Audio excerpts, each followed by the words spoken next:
Hello, everyone. Distinguished participants, expert speakers, colleagues from our partner organizations, ladies and gentlemen, good afternoon or good morning, depending on the local time in your country. On behalf of the Secretariat of the Capacity Development Program on Air Quality Management and Emission Reduction of PM 2.5 for Asian countries, I would like to welcome you to the Day 4 session on the workshop on the Module 4 on Air Pollution Impact Assessment. Thank you for joining the session. I hope you are doing well. I will be moderating the Day 4 session of the Module 4 of the AQM workshop. Module 4 is on Air Pollution Impact Assessment. First of all, let me clarify. Please ignore the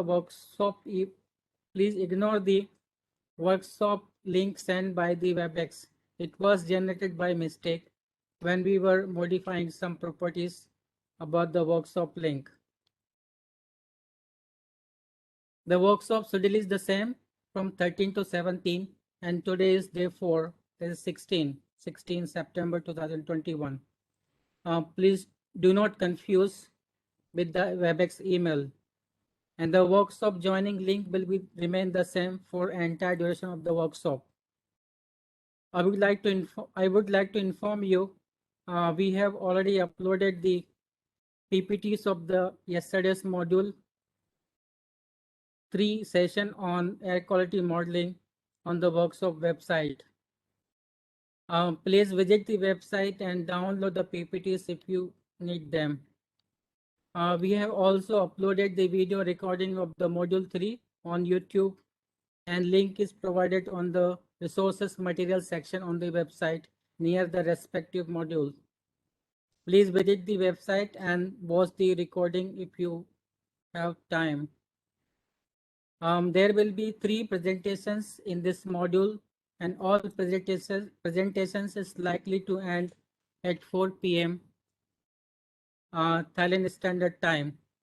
However, before we start the presentations, may I request the all participants to mute your microphone and switch off your camera to avoid any disturbance in the streaming of the workshop proceedings like you did last 3 days. Thank you for your cooperation. May I also request the speakers to finish your presentations within 45 to 50 minutes so that the participants will have 10 to 15 minutes for the Q&A session. Participants are also requested to type your questions in the Q&A box, and I will convey your questions to the speakers for the answer. If you want more questions to ask to a speaker, and if the time does not permit, please send your questions me to by email. I will request the speaker to reply you later. Now the first presentation of the day, that is the module 4 on air pollution impact assessment. The first presentation is an overview of air pollution impact assessment by Dr. Pecharavadi Suwan Tada from the Pollution Control Department, Thailand. Dr. Suwan Tada is an expert of air quality and noise monitoring at the Air Quality and Noise Management Division, Pollution Control Department, Thailand. She graduated from Clemson University, USA in environmental engineering and science. Her background and experience are mainly in air quality management, including ambient air quality monitoring, setting and recommendation of national ambient air quality standards and emission standards, and formulating of action plans and implementation action plan in air quality management. At present, she is a member of the expert review committee, which is responsible for final technical review of the environmental impact assessment report in Thailand. Dr. Suvantada, the floor is yours. We cannot hear you. Can you unmute?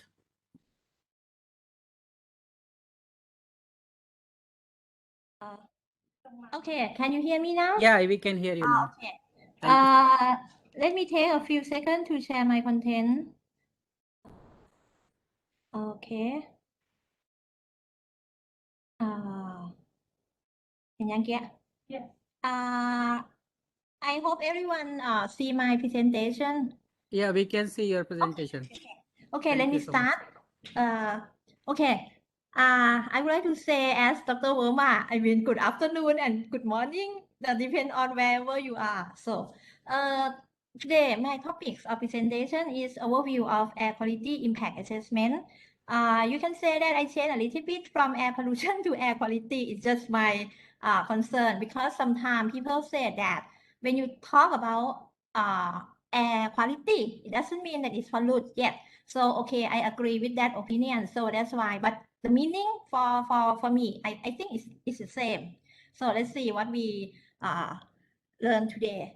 At the beginning, I may introduce an overview of meaning and definition, and also a little bit explain about environmental impact assessment and what we did in ASEAN countries, and show the example EIA in Thailand.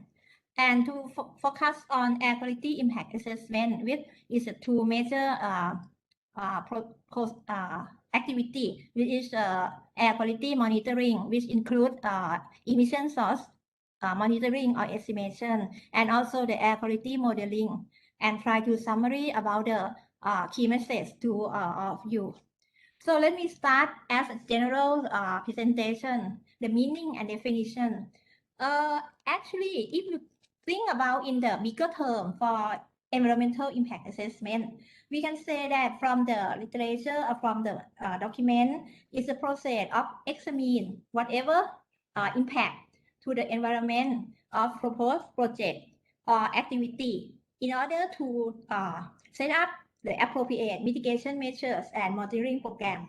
Actually, for people in air quality management, it's one of the tools for environmental management, and it's used for like some decision making. And actually, when you talk about EIA, it includes all the environment, social, health impacts before start the project. So, and what about air quality or air pollution? So, if we talk about EIA, air quality impact assessment or air pollution impact assessment is an important part of EIA system, and they will use for assessment and planning. And actually, if we say about the impact assessment, it doesn't mean that we talk about EIA system, but anything that you want to study or assess the existing situation, which I will explain to you later, anything can be how to say, set up the program or activity for impact assessment. And for impact assessment, actually there are several essential steps that you may learn from the other speaker from yesterday. I mean, since the beginning of the training. For example, how to identify source, how to predict, what is evaluate, how to set up the monitoring, everything, whatever related to the projects or activities that we are concerned. So this diagram, some of you may saw it from the literature. You can see that for the impact assessment, you need many states or activity. For example, you need some term that calls scoping, which I explain to you later. And you can see that impact analysis is one of the key factor for EIA. This is to show you the system before we go to focus on an impact assessment. In ASEAN country, I mean, if some of you is not in ASEAN, it's okay. It's just an example in our ASEAN country. EIA in ASEAN country, actually it's quite a little bit different from country to country. It depends on the decision of the government. For example, for Thailand, we have not, we call it not only EIA, we also have IEE, with just initial environmental assessment, and we also have EHAA, which means Environmental Health Impact Assessment, which is not the same as other country that when you make decision to use EAA system.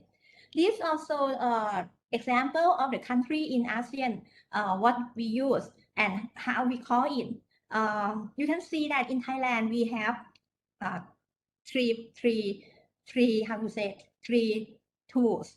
We have like initial, I mean some project or some activity, maybe you don't need many information to estimate the impact. But and for EAA and EHAA, for environmental health impact assessment, it just recently developed in Thailand after we have some episode in Mataput area because at that location it's quite like petrochemical complex and many chemical, many carcinogenic compound. So the public is very serious concern, and the opinion at that time is that they think EAA is not sufficient because some EAA doesn't have detailed health input. So they said that if we deal with a very serious project, they have to have more, I mean, stricter. So that's why in Thailand we developed what we call environmental health impact assessment. I mean that more serious than EAA. But if you look at other countries, it depends which country. For example, it depends on in this table. For example, Singapore, they from the literature, they didn't call it as a EAA. They call it like pollution control study. And another thing is quantitative risk assessment. So it depends on the government or your country that what you want to choose the tools for your impact assessment. This is an example of simplify of Thailand EAA process.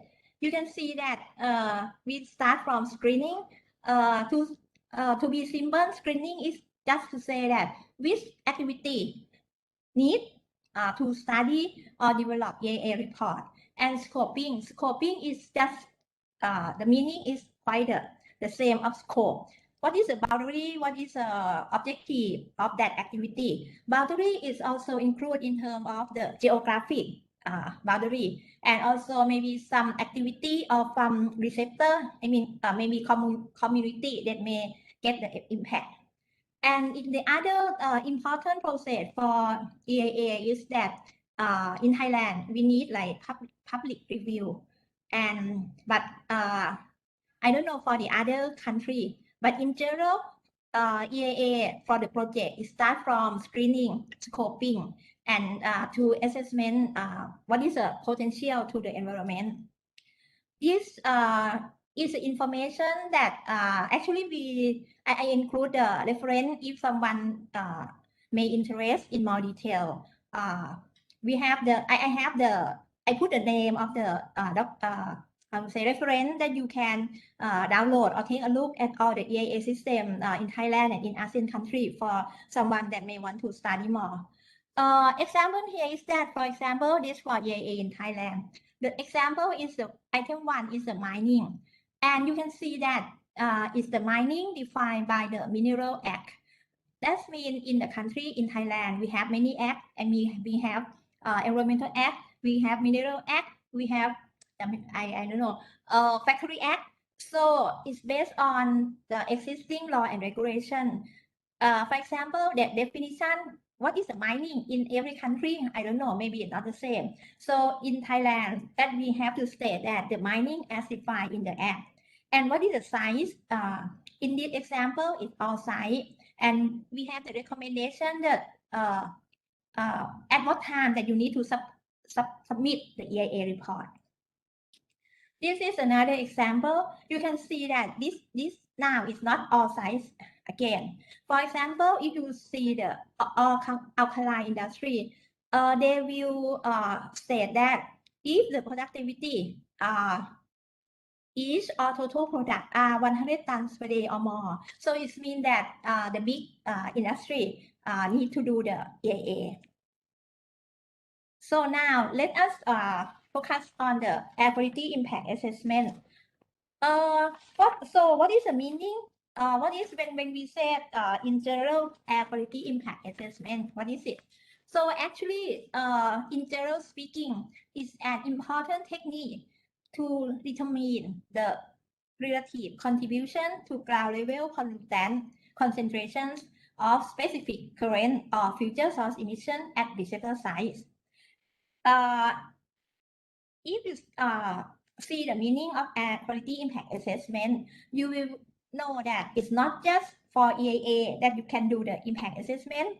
In general situation in your country or some emerging situation, you can do the impact assessment also.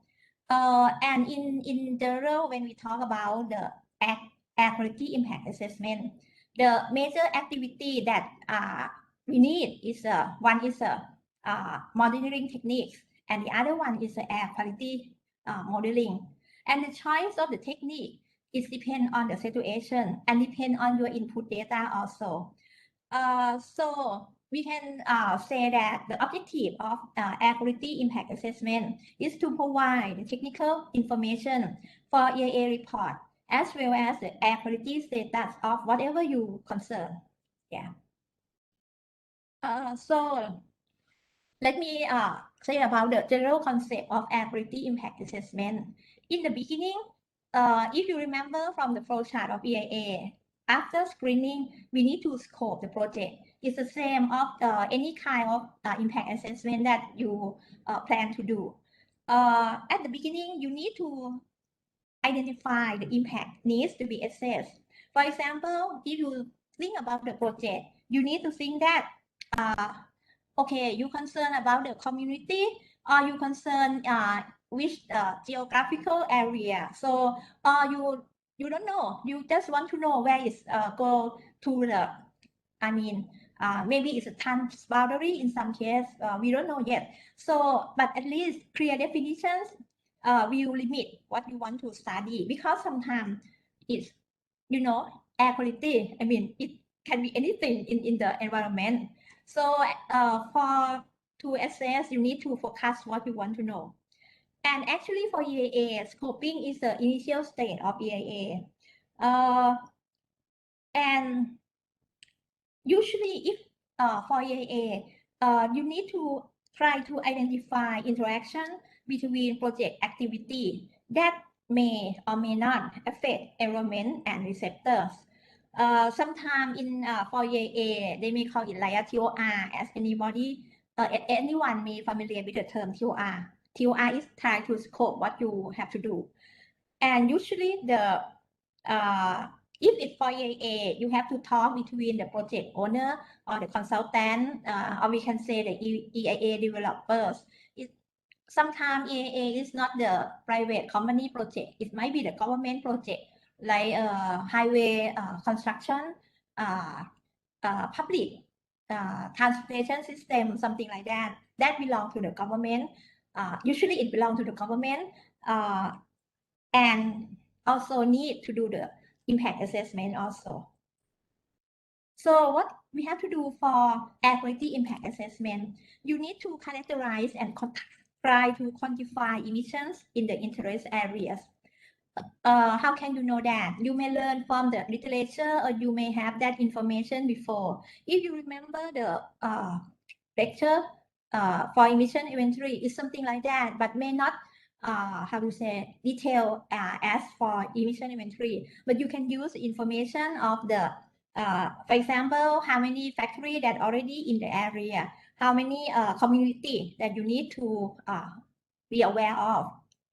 And in addition to the number, you have to know what is the emission from that activity in your area, and what type of the emission release that they may release. For example, you may have like a gas station in your area, which may release when like benzene or other volatile organic compounds, so contribute to the air quality in your area.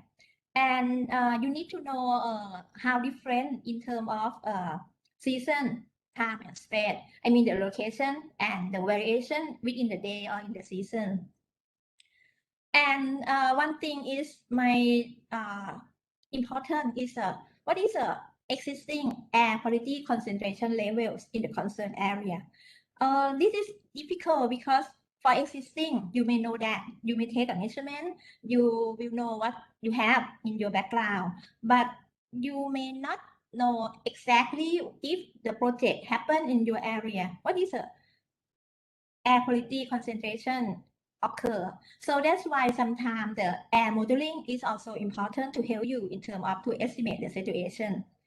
For project-based activity, I mean the air quality measurements maybe is not a problem at all. And so for to be simply to say is that we need to know existing air quality without the project. That's okay. But sometimes we may have unavailable data. So the recommendation is that try to have in terms of conservative estimates. Sometimes it said worst case impact. It may or may not happen. We don't know, but we need to consider in terms of worst case. Which in general people use the air quality assessment model to study that. Yeah. For the emission, I mentioned to this issue before. Source is also important. You may or may not have the information, but you can estimate. For example, if you know that in your area you may have power plant, you may have I don't know what is that? Chemical plant. I mean some activity. You may identify or estimate whatever you have of pollutant of what you're concerned in the area. Try to quantify emission rate and try to study maybe from the model to know that what is the seasonal, I mean in time and space in that area for emission. For modeling, I think you learn a lot. If you attend the training yesterday, the speaker present to you about the model and the application of that. I'd like to just summarize that. In general, in impact assessment, what we use is, we still use all. I show the example later.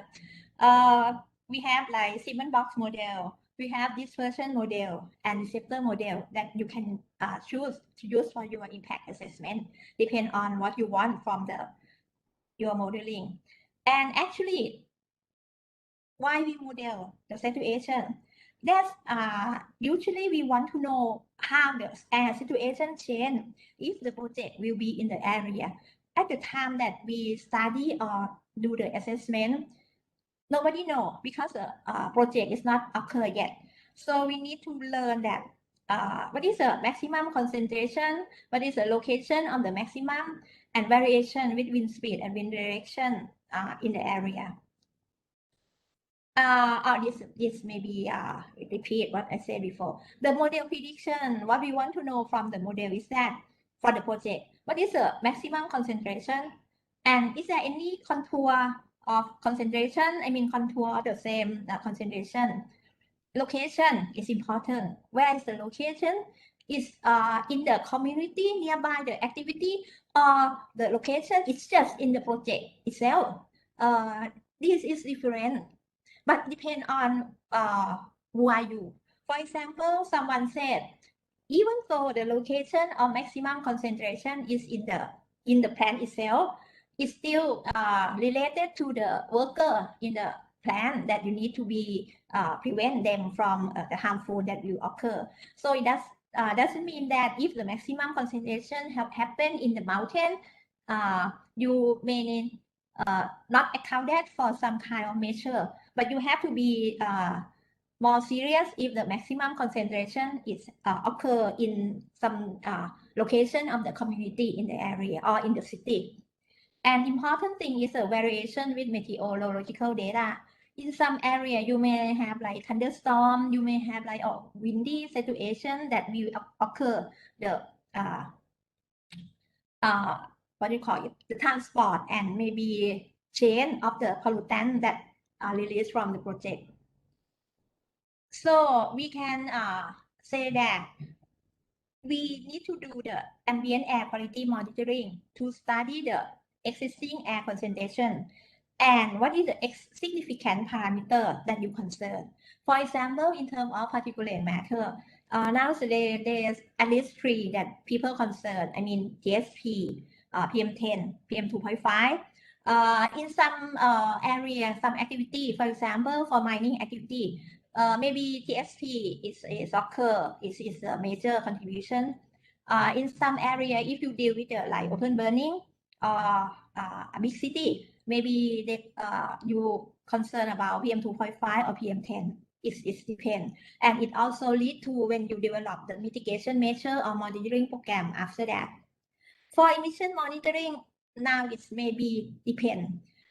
Sometimes you may not have existing emission, but you have to, I think you can identify what is the source in your area, and is there any control activity already, or some prevention measure.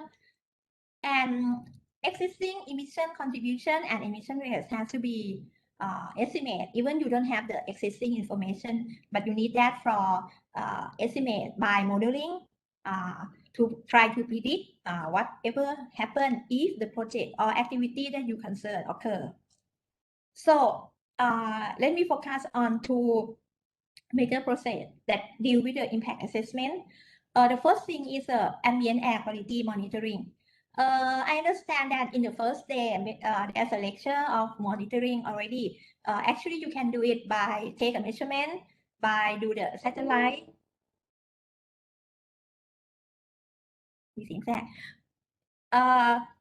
So the objective, the general objective of monitoring is to measure time and spatial variation of its concentration. From the picture that I show you at the bottom of my slide, it depends. In some location, you may have a permanent ambient air quality station, so you will have continuous data of the pollutant that you interested. But sometimes you may not. This is a picture of the TSP, and this one is the dichotomous sampler. You may want to know, this 2 picture is like close to the roadside or in the city. You may want to know the existing concentration of total suspended particulate matter and PM10 and PM2.5 in your area. And this picture is a mobile unit. I mean mobile ambient air quality. ยังไม่ได้ย้ายเป็นรูปนี้ค่ะ The mobile unit is that in some time, in some area, you may not have any data at all. You may need to send some portable equipment or mobile unit to take a measurement to know the situation in that area. เพิ่งเปลี่ยน And so from US EPA website, they say that if we talk about something like ambient air monitoring, it has to be systematic long-term assessment by measuring quantity and types of certain pollutants. So if you think about long-term measurement, maybe it's not how to say occur in the area of your concern. It may be in the remote area or some location that you may not have a long-term assessment. However, you can have you can conduct some measurement during such a certain period of time to learn what is the existing. That's okay. You can see that อ่านไม่ออกนะมีแชท you can see that actually objective of the ambient air monitoring is so many. You do it to assess the pollution. You do it to provide the data to the general public. You also provide information on air quality trend in the area, and also to provide some data for air quality models. It depends on what your objective. And there's also different method to measure. One thing is important is the location that for monitoring. Now again, it also depends on the purpose of the monitoring. Actually, usually we want to know the receptor site. I mean, if the project what we want to know it related to community or the city. So sometimes people say that we may bias for the measurement because we may take measurement near the roadside. It's not represent the general air quality. For me, it depends. You cannot avoid to take a measurement near the busy roads or in the city center because that's the where the people work or live. How to say? Sometimes people want to know what is the background. So background is mean that you try to avoid the impact from the activity from urban and emissions. So it depends on what you decide. However, you have to make sure that the data are acceptable and how to say reliable enough to provide the information for your assessment. This is an example of the ambient air quality monitoring to study the situation of the existing. This is the TSP and PM10 by using high volume air sampler. This is okay for some assessment that you don't have the information. You can put this as a temporary, I mean maybe 1 week, 2 weeks, depend. And the limitation of this type of the instrument is that you need the laboratory to prepare your filter and you have to take it back to the lab to wait to know the mass concentration.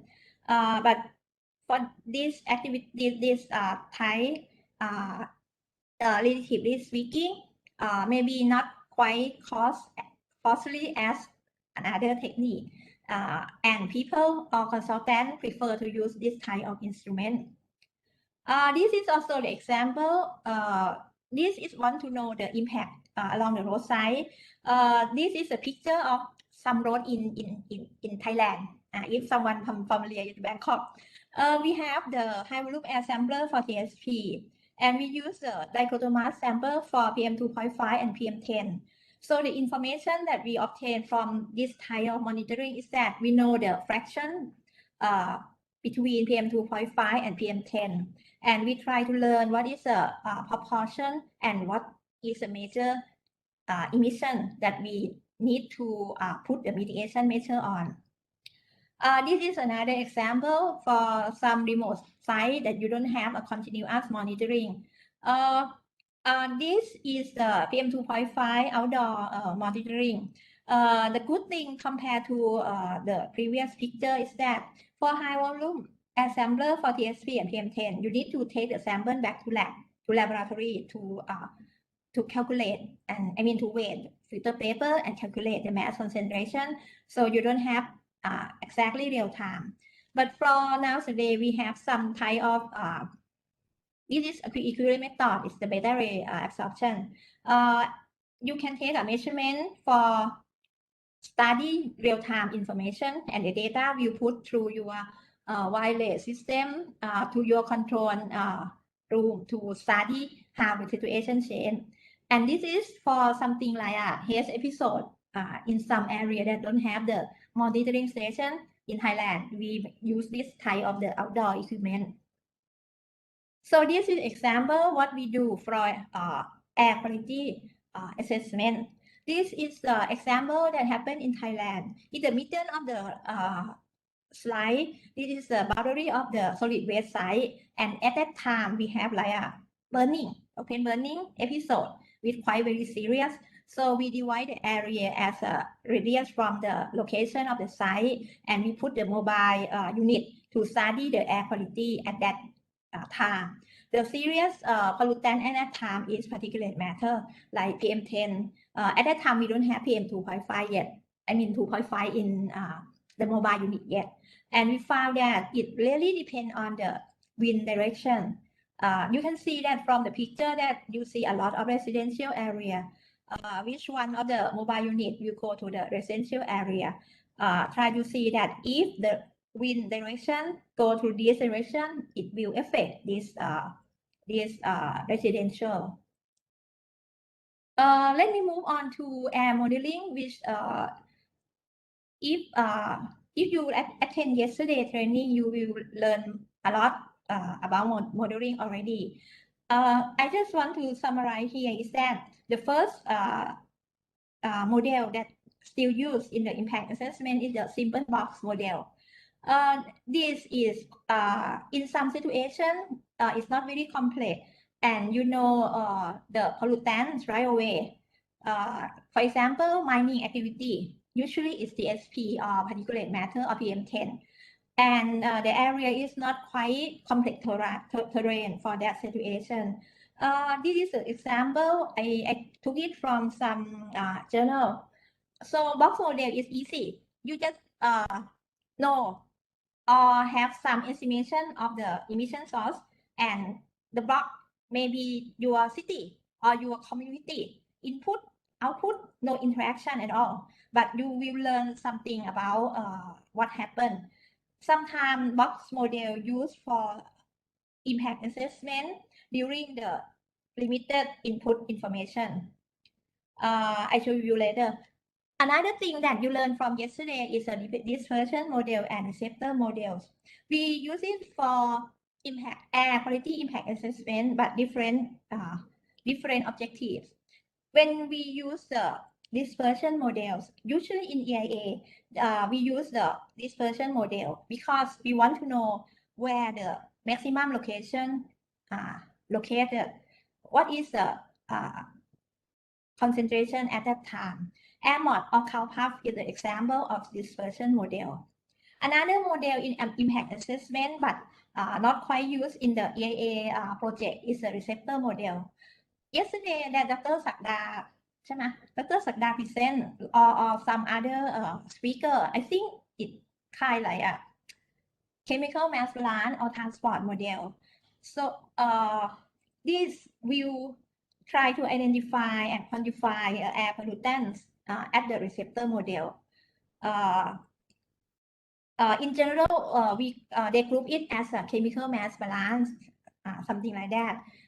These two models has it in different way. This is example of box model. If you know situation in Thailand recently, we have like a factory, how to say,ระเบิด explode, and that situation in Samut Prakan, they release like styrene as one of the major chemical. So at that time, we don't have many information, but we need to evacuate the public.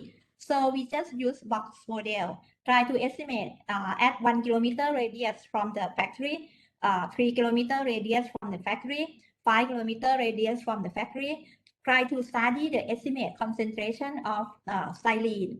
And then the plan that we evacuate the people, we evacuate that if the people within the 1 kilometer, they have to evacuate.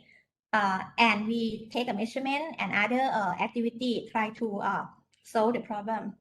And you can see that, sorry in Thai, you can see that the concentration at 1 kilometer is very high. But if you step at 3 kilometer, it's lesser. So that's, and at that time, we serious how to evacuate. I mean, not how, at what radius that we should move the people or evacuate the people. So in that case, it's an example of impact assessment using box model. It I don't want to say it's quick because it needs some information, but maybe it's simple enough to make us decision in some kind of situation. It depends on what is your case. This is the example. It's not included in my presentation because it's quite with the power plant.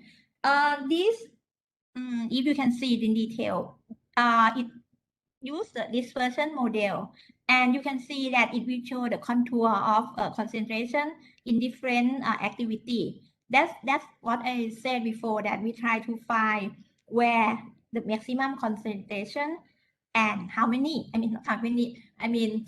what is the mass concentration at that time. So we can develop some kind of mitigation or prevention for that. This is an example of receptor model. In impact assessment for EIA, we not quite use receptor model, but for city, for like if you talk about the city, Bangkok or other province in Thailand, we need to know like what is the major source contribution of PM 2.5 and how many percent. So we which direction that the government will go to the such kind of uncontrolled activity. So from the receptor model, let me show. This is in Bangkok, and this one is a study in Pathum Thani, and the reference is at the bottom. What we learned from receptor model, we will know that, I mean, we will estimate, we will estimate the contribution. For example, in this slide, we try to separate biogenic, biomass, industry, power plant. So we will know that we have to focus at which contribute, which emission, and I mean, how serious about the source contribution that we need to do. So this is another thing for impact assessment, but not didn't use. I think it's not used in the project like EAA. EAA, they need this version because they want to know where is the effect occur. So let me almost finish. So what you want, I mean, what you learn from your air quality impact assessment. In my case, it's both EAA and both the general episode. So the first thing from impact assessment, your study show that nothing happened, no significant change. Okay, you may, okay, good for that situation, but you need to consider continuous monitoring to examine the air quality situation and trends.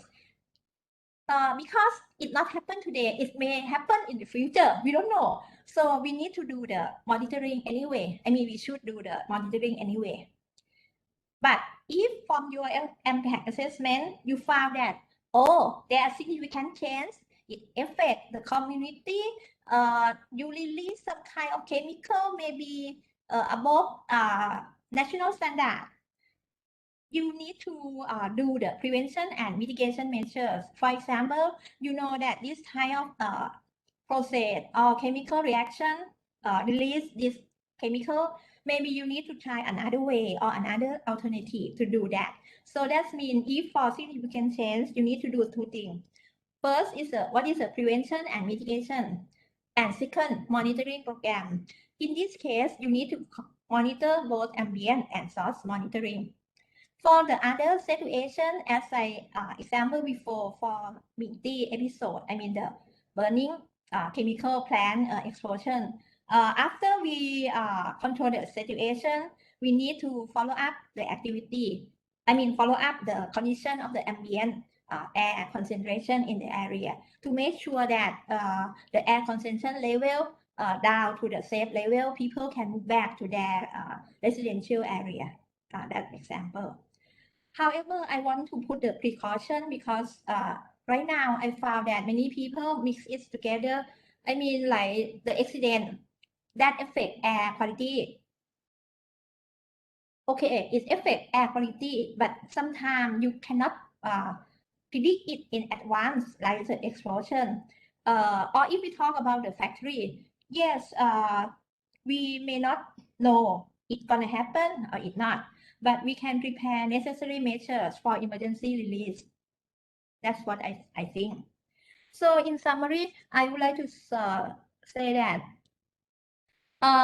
when you develop term of reference of the assessment, you need to sufficiently clear enough to set the boundary, and you need to try to incorporate all possible source of air emission to your study. And actually, worst case, air quality impact is important also. It may not happen, but it's better to have some precaution. For example, in my one case, when you do the dispersion model, it found that worst episode will happen in the winter season. It's gonna release like particulate matter, sulfur dioxide. So what should we do? There are two things. Put more control equipment, invest the money, or at that time, you just shut down the plant. I mean, not shut down, it's just like for maintenance, relocate the schedule. So it's the choice that you can choose. If you know that, okay, it happened in winter, so I don't have production in that, during that time we do the maintenance, that is another way that you can do that. And we need to be aware that emission can vary in time and space. If you remember yesterday for the graph of PM 2.5 in Bangkok or in the northern part of Thailand, it changed seasoning. So it means in the winter time, we may have high concentration, and during the summer, it may not as much as that high. So we need to take into account of that kind of variation.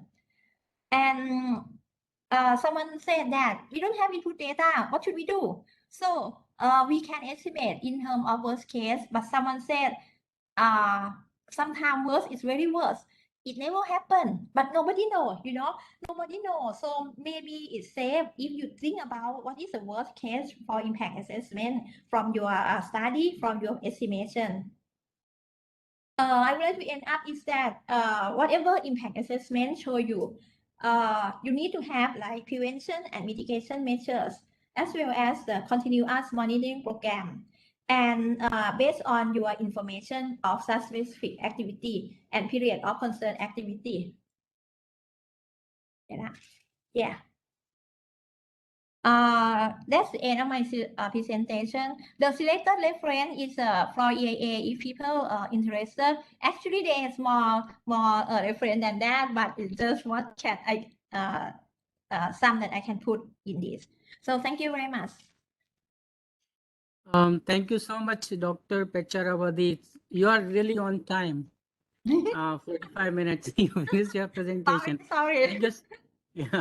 Thank you so much. Your very nice presentation on the overview of air quality impact assessment. It was very informative and a lot of new information about air, about EIA and EIA process in Thailand and in the region. Now, may I request the participants to write your questions on the Q&A box or chat box, depend. So if you have any questions to Dr. Pecharavadi, please write your questions on Q&A box. ลบอันนี้ก่อนได้ละ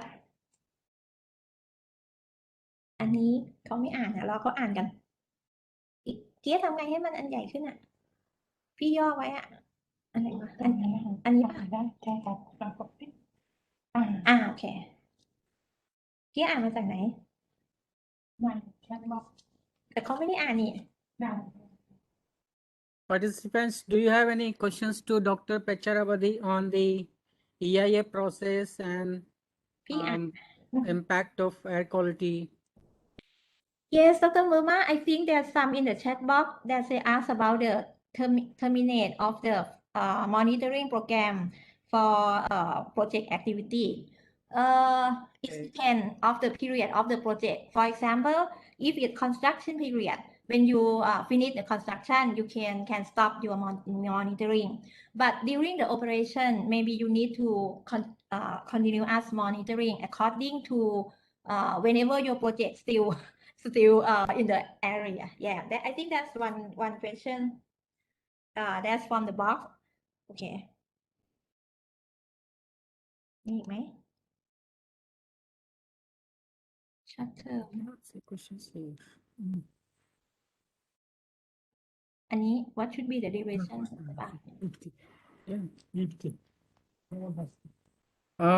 I cannot see any question here in my chat box.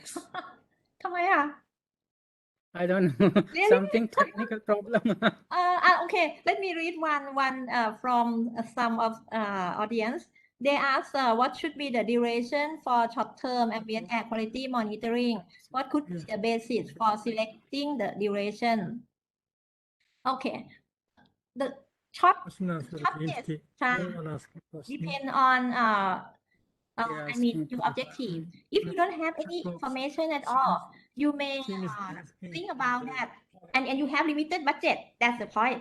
You may think about that assumption the activity between weekend and weekday.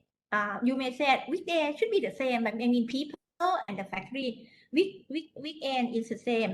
So for me, if you can have the days that represent weekend and weekday, like you have 5 days for weekday. You may choose 2 or 3 days for weekday and 1 for the weekend. So you have at least the minimum concentration that you can use for estimate the existing. This is for particulate matter. Usually the people do like that. But if it will go with a very big project like in chemical, petrochemical complex, usually they measure for at least 1 week. For temporarily, I mean for like high volume air sampler. But once the project happens, they need to consider continuous. But in some project like mining, you may not want to have like continuous every day. You may consider by assumption that the activity or release may remain the same but change with season. You may take a measurement during like dry season and wet season or winter season. You can do that also, but based on the assumption that the project activity and the community in the area is not change very much. อันสุดท้ายอะไรวะ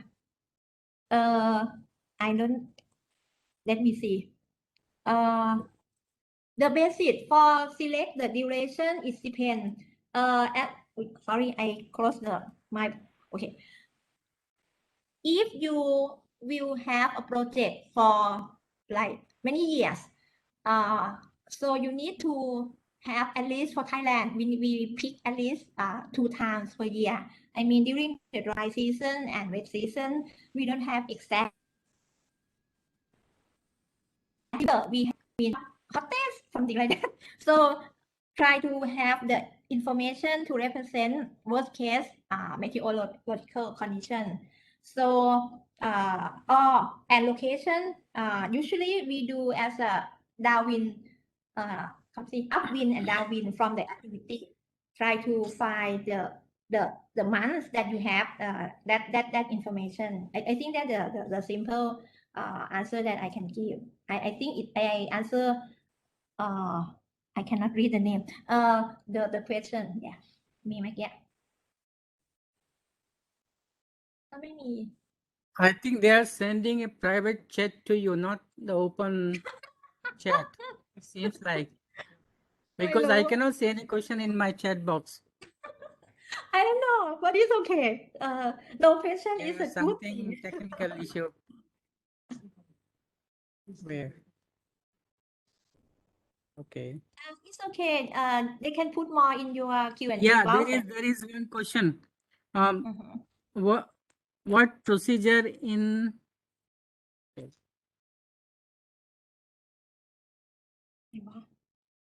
what procedure in place for post-construction inspection by the PCD?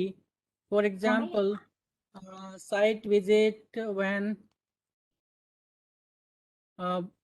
the performance testing of key emission sources is conducted. Post con แปลว่าอะไรวะ post construction inspection Question and answer box. โอเค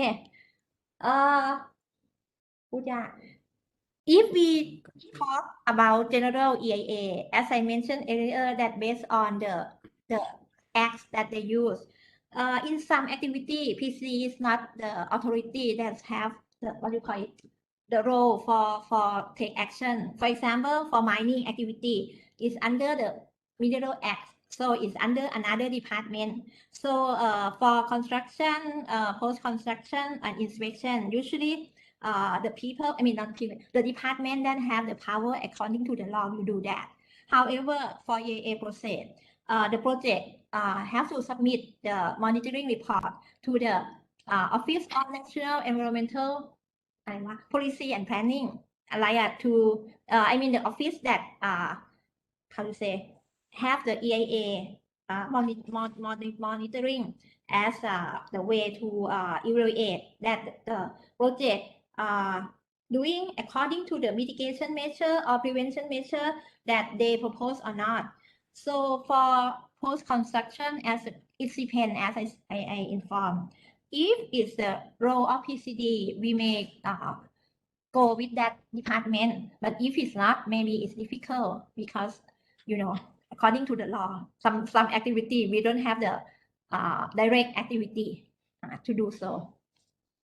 And ใช่ค่ะ yeah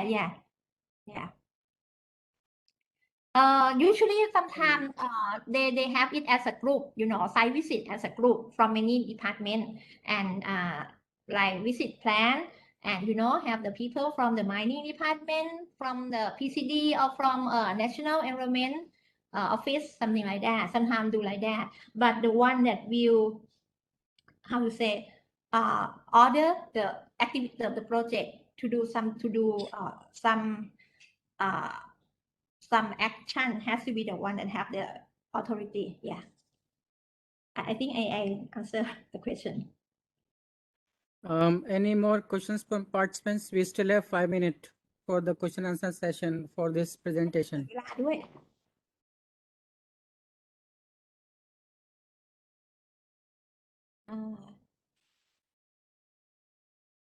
If no question from participants on this presentation from ที่ออกมาดี Dr. ไหม Pecharavadi. Thank you. Thank you so much, Dr. Pecharavadi, for your nice presentation. Yeah. It's Thank you. great to hear you in the workshop, and thank you for your contribution to workshop. Yeah. So, if anyone have some questions, please write to me. I will convey the question to Dr. Pecharavadi, and she will respond you later. พี่ปิดของพี่ Now the second presentation of this module on air pollution impact assessment is impact assessment of air pollution on health by Professor T.W. Wong from the Chinese University of Hong Kong. Professor Wong is a professor at the Chinese University of Hong Kong. Professor Wong has over 40 years of experience in the public health and occupational and environmental health, including public health practice with Hong Kong government, research, teaching experience in community medicine, National University of Singapore, and School of Public Health and Primary Care of the Chinese University of Hong Kong. Consultancy experience in air pollution and health studies for Environmental Protection Department in the Hong Kong. Persistence organic pollutant for the Department of Health, and impact assessment studies for major developmental projects.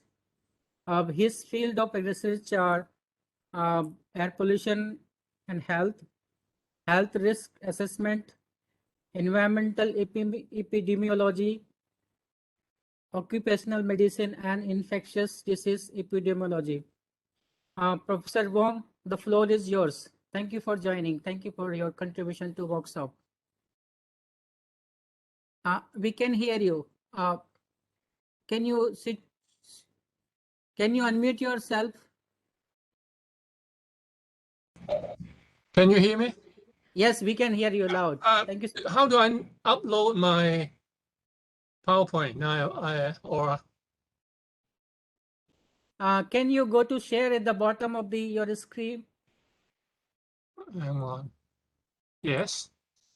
Okay. And then, Yeah, got it. and then click on the presentation. Right. Okay. Can everybody see my? Yeah. PowerPoint? Can you make it large, big? Is that? Yeah, at the bottom of your screen there is the enlarge button. Yes, somewhere here. Okay. Is that okay? No. Yes, this one. That's okay. Yeah, thank you so much. Fine. All right. So, good afternoon to you all. I'm going to briefly talk about health risk assessment of air pollution, and I'll go through the principles, the steps of health risk assessment, as well as economic impact assessment. And then I will follow up with an example of what we have done in the past in Hong Kong, all right, as an illustration. So first, some background on health impact assessment. Now, air pollution, we all know, is an important cause of morbidity and mortality. Just a brief review over the literature shows that there is a famous study by Lim-Mattel, WHO, study of the global burden of diseases, which states that overall, particular air pollution in the ambient atmosphere accounts for more than 3 million deaths worldwide, and about 3% of disability adjusted life years, or DALY, DALYs. This is quite a substantial number. And if we rank the risk factors for mortality, ambient air pollution ranks as the number 9 most important risk factor for mortality. That is globally, but in East Asia, in Southeast Asia, where air pollutant concentration is fairly high, it's the 4th highest risk factor responsible for disease mortality. Now, let's talk about health risk assessment. Now, health risk assessment is a tool that has been used very widely in developed countries, in Europe and North America, to assess the extent and the influence of a particular risk factor on health. What is the usefulness of health risk assessment? Well, it enables the results of a well carried out, scientifically valid health impact assessment, or HIA, and its accompanying economic impact assessment, or EIA, enables the policymaker to make a sensible choice, an appropriate choice out of different options. And also, the results of the health impact assessment and economic assessment also assist in convincing the public to accept and to participate in the pollution strategy, air pollution strategies that the health authorities or environmental authorities will promulgate. Now, here is the definition of HIA. It has been defined as a combination of procedures and tools by which a policy, a program, a project may be judged as to its potential impact on the health of our population. And the distribution of those effects within the population, very often air pollution, for example, does not affect the community in an even manner. So very often in health impact assessment, we might like to focus on those people that are maximally affected, or the vulnerable group. So in a nutshell, the HIA, the health impact assessment, it helps identify actions, remedial actions, or to mitigate those effects. So it offers a framework which is influenced by policy and regulation that can be used to assess, to justify, and to manage projects. So in more and more communities and countries, there has been a tendency towards the use of health impact assessment and the economic impact assessment to aid policy decision. And this has been shown in several documents by the WHO. In some countries, this kind of assessment methodology has been adopted into the legislative framework and mechanisms to consider the impact of policies, programs, or projects on health. But there are variations. There are inter-country variations depending on the political system or the socioeconomic characteristics and administrative characteristics.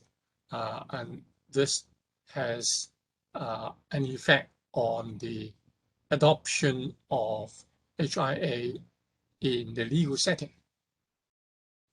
Now, it covers, in general, it covers 5 areas. HIA covers 5 areas: the degree and the mechanism for institutionalization, the political setting and context, the framing and the type of HIA, and it's the specific type of HIA to be used, and then its implementation, the resource requirements, and the structures, and then the outcomes, finally, the outcomes of the HIA, the results, and the conclusions. Now, these findings, the extent of institutionalization varied according to different countries, yet there are several distinct drivers for the institutionalization. And these include a recognition of its importance and the need for intersectoral action. So HIA is not only a healthcare business, it's not only an environmental business, but it's an amalgamation of several different sectors of the government and of the community. And also, there is an international movement. Increasingly, there is an international movement towards the use of HIA as a means of policy decision, as a means of health promotion, and it has to be strongly supported by the health sector. And drawing from the experience of environmental impact assessment, which has been, in a way, has been institutionalized more extensively than HIA. So HIA can draw experience from the environmental impact assessment so as to promote the idea at the national and the local level. So several key factors: legislation, not very common among most countries. Political willingness, this is very important. Involvement in research community, so that's why university people, research agencies, and so on have to participate and sometimes lead the direction in the promotion of HIA. The adequacy and inadequacy, the inadequacy of environmental impact assessment alone, without considering health, is one of the things that the policymaker need to identify. While we do have environmental impact assessment being incorporated in the legal framework in many countries, health has often been neglected, and there's more and more movement to formally install health impact assessment into the legislation. Certainly, this requires resources, technical resources, human resources, ability to do so, the training of personnel, conversion in the performance of health impact assessment, and then finally international support from, for example, World Health Organization and other international agencies. And then one thing which is also very important is the public participation in the community itself. So what are the inadequacies? The inadequacies of HIA, there are several aspects. One, the methodology. Is the methodology clear and acceptable, well accepted? And number two, what is health? Health usually has been narrowly defined as the absence of disease. Now, this is a limitation, and it needs to be broadened. The third inadequacy, if I may say, is the lack of awareness of the other sectors in the government and in the community towards HIA. Many people would think, not in the health sector, they would, oh, this is a health business. I'm in environment, or I'm in housing. I'm in the economics sector. So there's nothing to do with me now. That is very, very mistaken concept. Lastly, insufficient funding, insufficient tools. And this insufficient tools include the insufficiency of data used for health impact assessment. There are many models of health impact assessment, which largely falls into two broad groups. One is so-called the biomedical model, which examines the relationship, the association, the underlying mechanism of health and disease related to the environment. So this we all know very well. In terms of public health, we know about air pollution effects from toxicological studies, result of toxicological studies in the laboratory, as well as epidemiological studies from the community or sectors of the community. And from these studies, we are able to perform a quantitative analysis of the health impact. So we can quantify, we can put a number in terms of the health impact. And we can do models by making assumptions or various scenarios.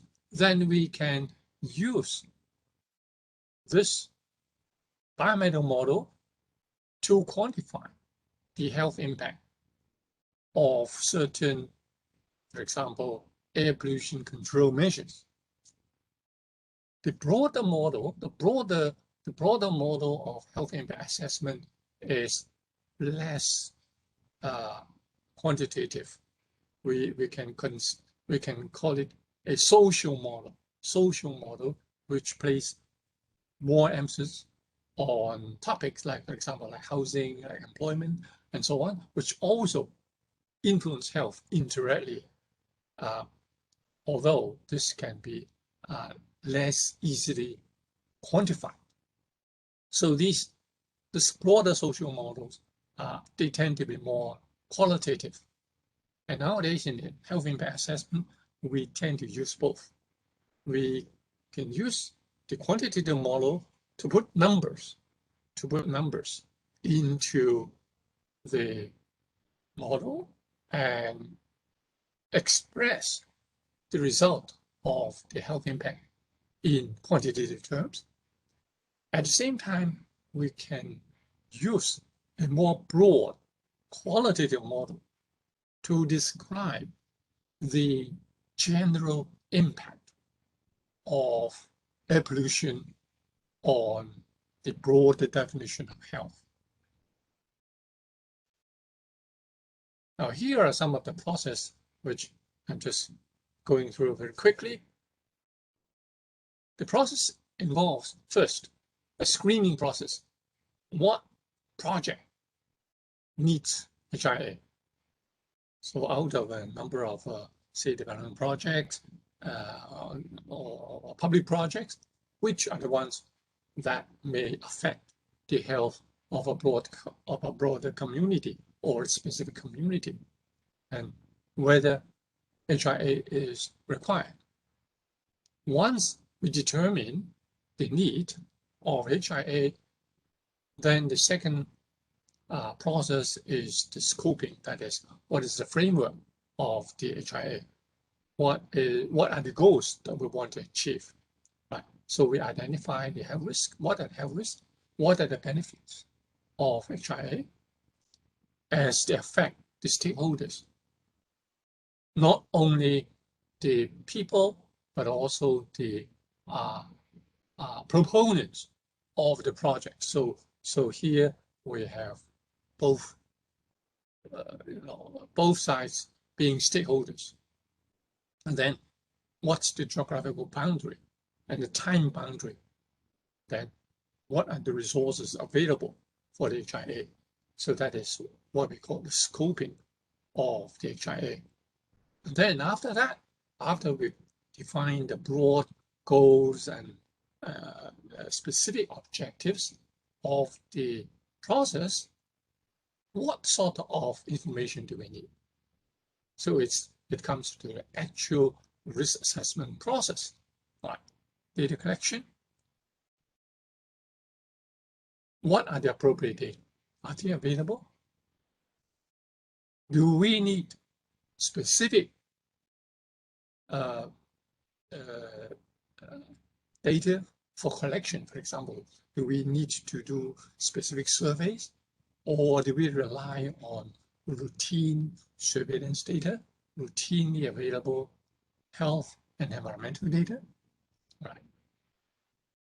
What are the groups affected? Finding vulnerable groups. And what's the baseline of health for the general public, or for the particular vulnerable communities that are being affected by the whatever project, whatever development project. And then, after we've done the risk assessment process, comes reporting. We prioritize health impacts. What are the important health impacts? Most important health impacts? What are the subsidiary health impacts? A whole list of them. And then, what are the actions? What are the recommended actions to mitigate those impacts?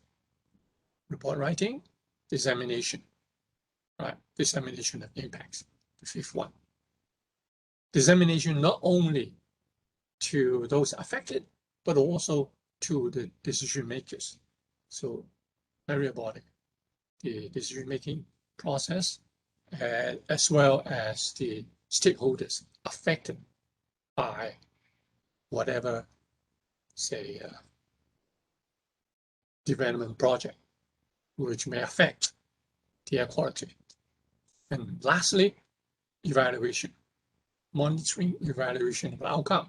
So the health impact assessment is not just one tool, but it's a continuous process where the results are being monitored and evaluated in terms of its impact, in the light of its impact. So it is important, it plays an important role in policy formulation and in control measure. It provides the policymaker and the stakeholders with quantitative and qualitative information, and aims to elucidate the effects of air pollution currently experienced by the population and any improvement that might be expected through certain measures. Now, for the evaluation of the current effect of air pollution, we use the term health burden. What is the burden of air pollution on health? And then for the impact refers to the change or the improvement in health that might occur if we lower the air pollutant concentration, for example, from the present level A to a hypothetical level or a target level B. From A to B, if we lower the air pollutant concentration from A to B, what would be the health benefit? That is called health impact. Now, roughly in terms of air pollution, the WHO has estimated that air pollution, outdoor air pollution, may account for about 1.5%, 1.4% of the total mortality. And in terms of disability adjusted life years lost, I'll come to that later on, it's about 0.5% of life years lost. And we can be more specific on the type of diseases, like, for example, cardiopulmonary disease, that is diseases of the respiratory system and the cardiovascular system put together, the mortality, that air pollution is responsible for a little bit higher, about 2% of all such mortalities. This is an WHO estimation in its air quality guideline. And we all understand that the disease burden and the disease impact occur mostly among the vulnerable group, which are young children and the elderly population, as well as those with chronic heart and lung diseases. And certain regions, certain parts of the world, they will share a higher burden compared to the more developed nations. For example, there are certain countries where coal is used as the predominant fuel, and there are certain cities, big cities, where residents are exposed to a much higher concentration of traffic-related air pollution compared to residents in the rural setting. So these are particular aspects, particular foci that we need to pay attention to in our health impact assessment. So what information do we need for HIA? What information do we need? Well, we need air pollutant concentration, exposure time. These can be measured on, well, you have heard about air quality monitoring, so on. And we do, in many countries, we do have routine monitoring of air pollutant concentration, the major air pollutants, particulates, oxide of nitrogen, sulfur dioxide, ozone, on an hourly basis or less frequent basis. And then we do have mean values, which indicate long-term exposure. For example, annual mean concentration, and so on. All right, so these can be used for health impact assessment. Second, we have population groups exposed. In a big country, or even in a big city, we might have certain population groups, certain districts where the exposure to air pollutant is greater because of the topography, because of the traffic, and so on. All right. Thirdly, we need baseline health data, the background incidence data on mortality, morbidity. Mortality is most easily available for most countries. Morbidity, not so easy. It depends on the nature of your healthcare system. Another important piece of data is the so-called CR function, or the concentration response function. This is the unit change in, it's the change in the mortality and morbidity per unit change in the concentration of the pollutant. So that may or may not be available in every country. For some countries, some cities where we have data on that, we can use local CR function as the data for HIA, whereas if we don't have such data, we have to rely on other countries' data or some sort of meta-analysis, data from meta-analysis of several studies. Many of these studies are from Western countries, from more developed countries, especially for long-term exposure concentration response function for long-term exposure. These are more easily available in not that many studies. There are some studies in US, in Europe, some in China, some in some developing countries, but then they may not be available for every country. So we'll have to make do with concentration response functions in other countries. Fourthly, health outcomes. What sort of health outcomes are we talking about? Again, we can go from the broadest mortality, all-cause mortality, to the very specific diagnosis, like, for example, asthma, bronchial asthma. So again, the health outcome, the type of the health outcome depend on the availability of data. It depends on whether the concentration response relation between air pollution and health outcome has sufficient evidence or not. It depends on whether your countries, you're accessible to those health information, and all these affects the choice of health outcomes. Having said that, most of the HIA depends on mortality. In particular, mortality from long-term exposure. This tends to dominate the HIA and the economic impact as well. So the EIA is also dominated by mortality outcome related to long-term exposure. Now, what about the evidence? The evidence is, in general, the evidence between air pollution and health is very well established since the late 70s. Well, actually, in the mid 1900s, there's already been reports of adverse health outcome from severe air pollution episodes. In those days, it's the periods.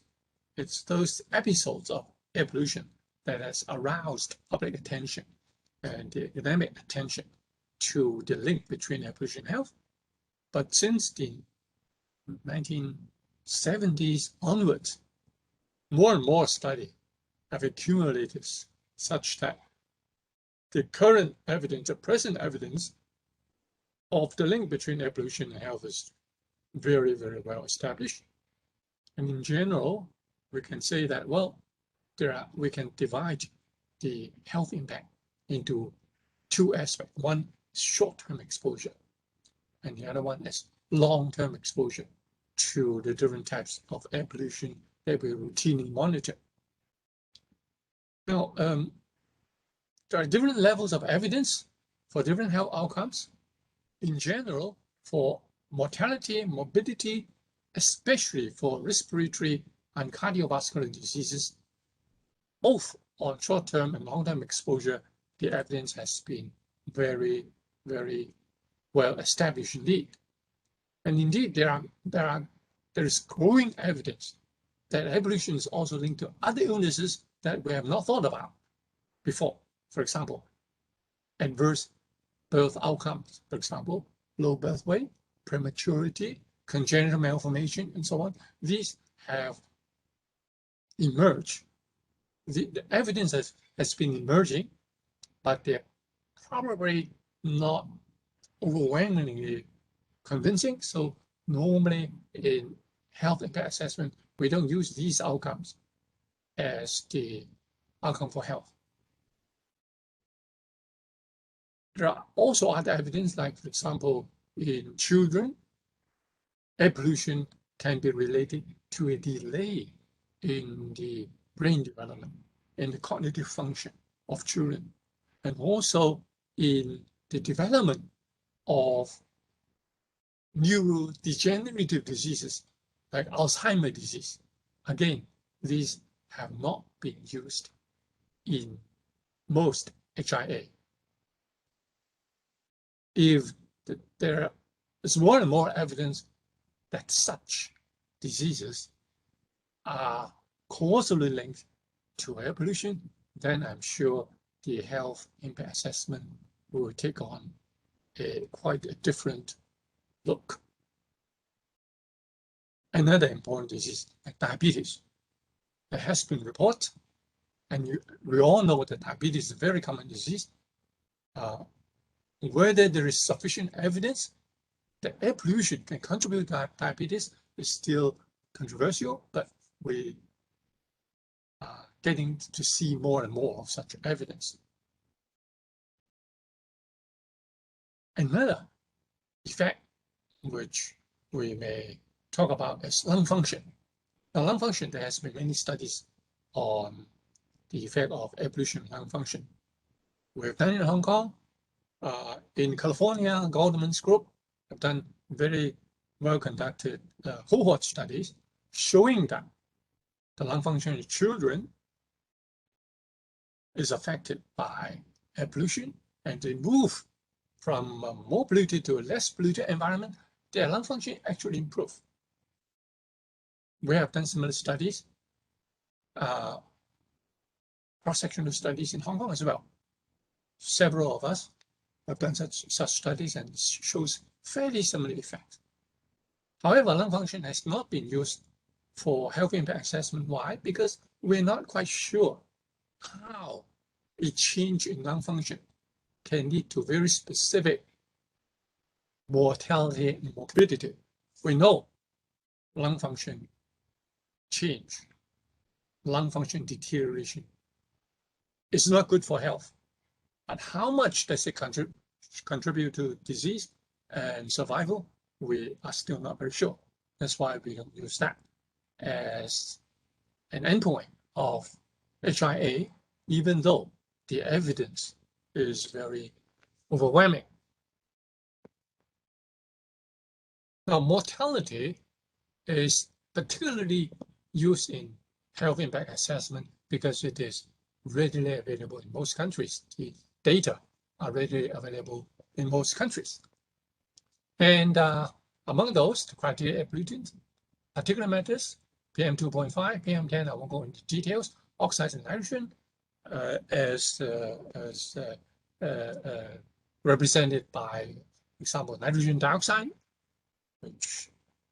which is highly correlated with the other oxides of nitrogen, sulfur dioxide, ozone. They have all been shown to be associated with mortality, with premature birth. Most of the evidence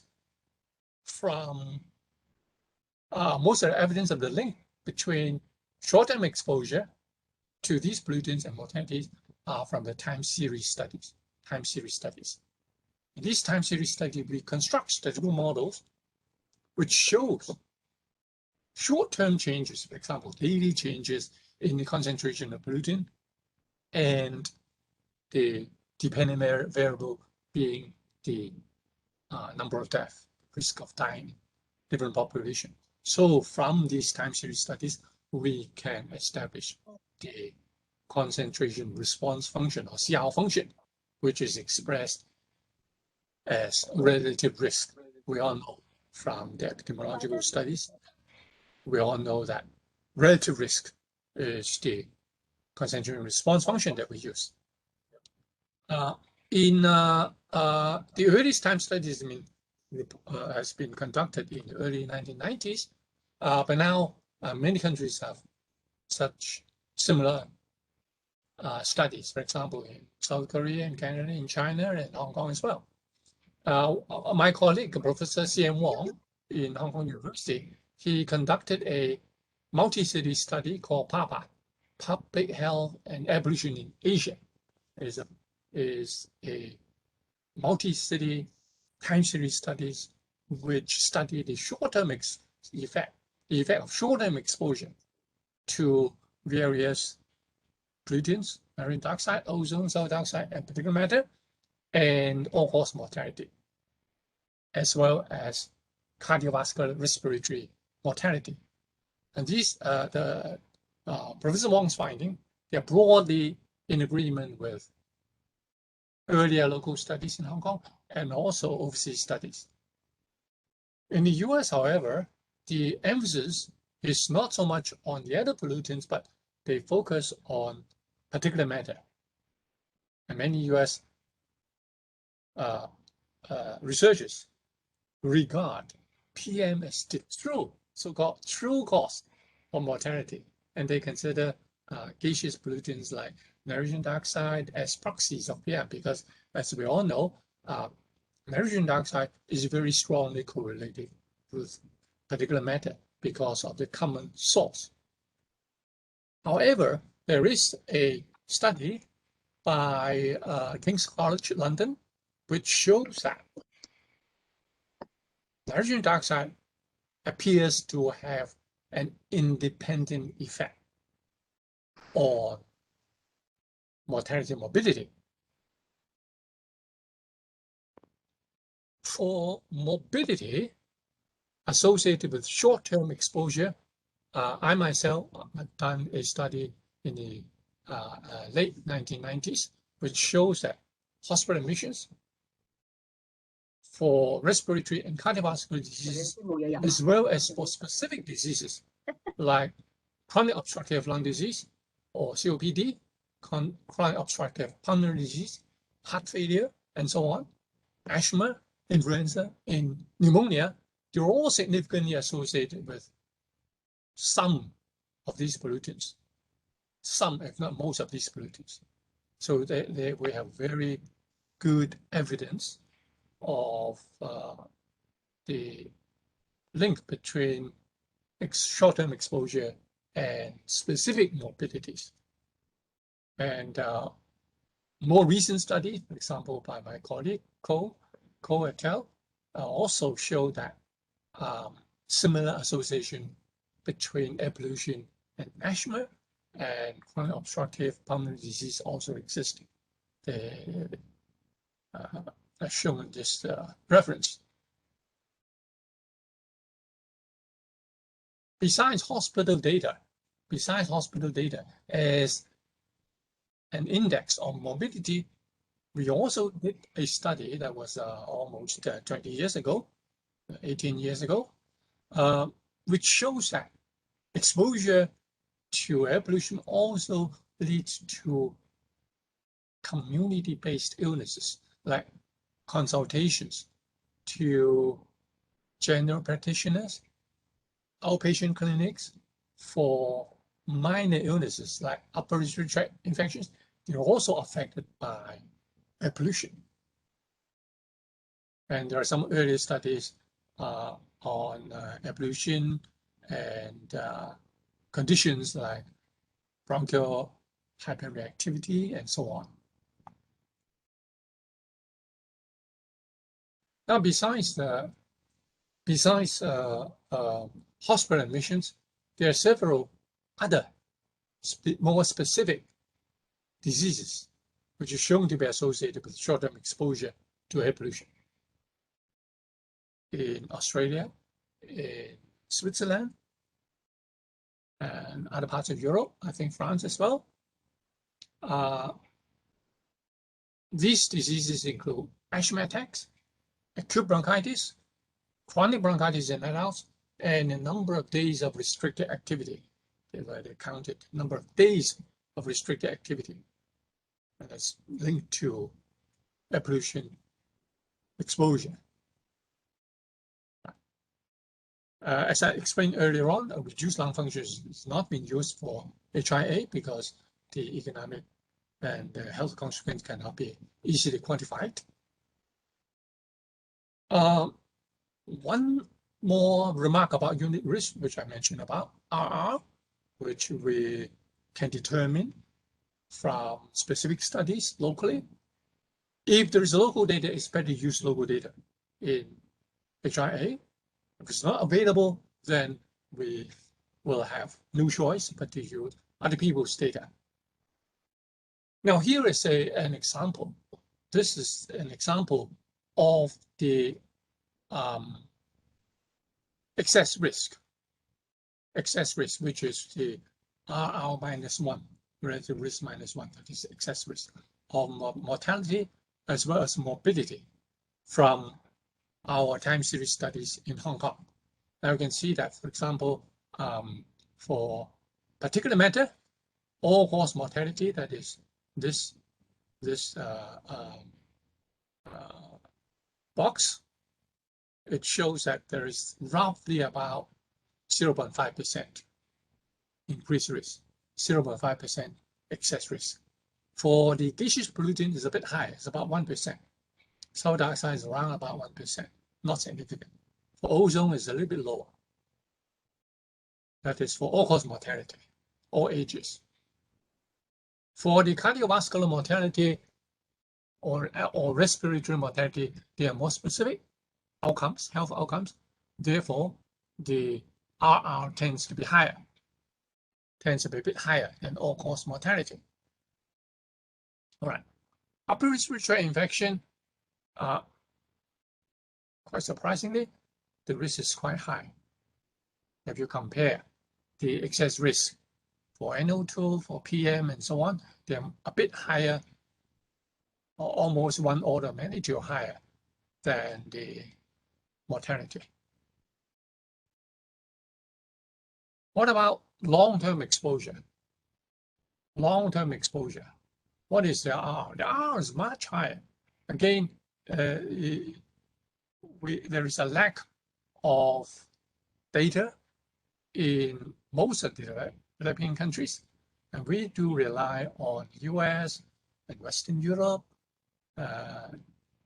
for the RR reported by their studies, because these tend to be large-scale, long-term cohort studies, which runs in the region of decades, 10 years, 15 years, or more. All right. So this, we don't have such data in most different countries, and we'll have to use other people's data. There are more data on exposure to PM 2.5. So in HIA, we tend to use PM 2.5.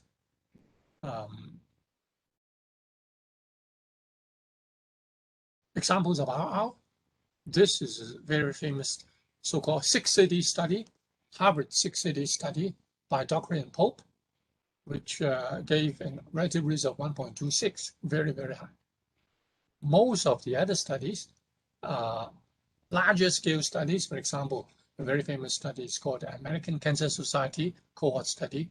There, the relative risk will be much lower. It's 1.06, 1.06. And the meta-analysis of WHO also reported a similar value, 1.06. This meta-analysis made use of the US American Cancer Society study, as well as several European studies, and one Chinese study, I believe. A more recent extended analysis of the American Cancer Society study, Kruski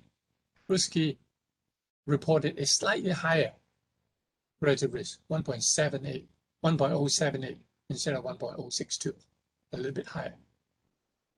And the King's College study that I mentioned, they also use Pope's relative risk.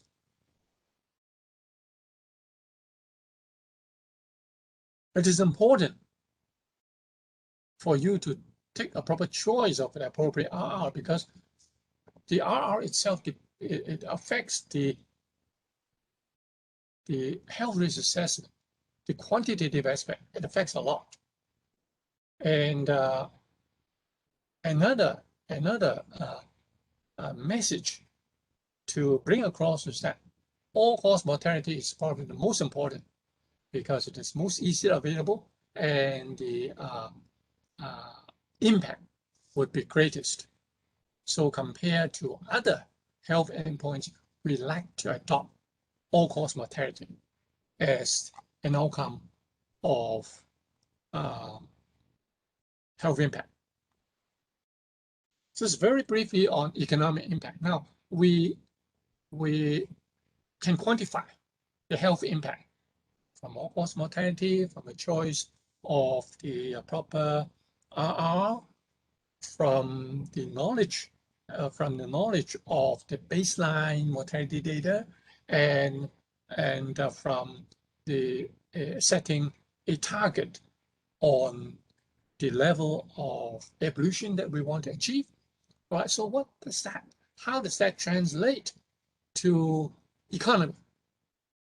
Now, that is a very difficult question because economic impact assessment must involve the evaluation of mortality.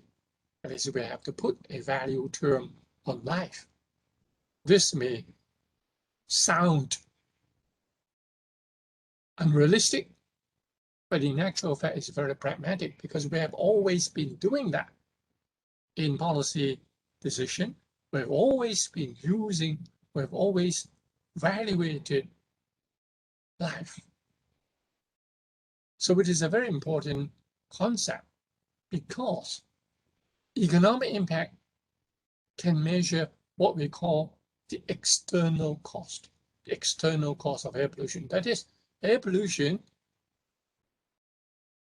will result in some cost borne by some other people than the polluter. Other people.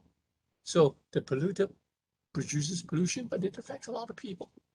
So this is called the external effect of air pollution, and these costs can be evaluated as external costs. Even in the US, economic assessment is not mandatory, but the Environmental Protection Agency, for example, it does conduct economic impact on major projects. A major project, they have a standard for the amount of money or the extent of influence on the economy. They call, well, for projects that have a significant impact, we have to do an economic evaluation. In many European countries, even though it is not required by law, it is customary to perform economic impact assessment as well.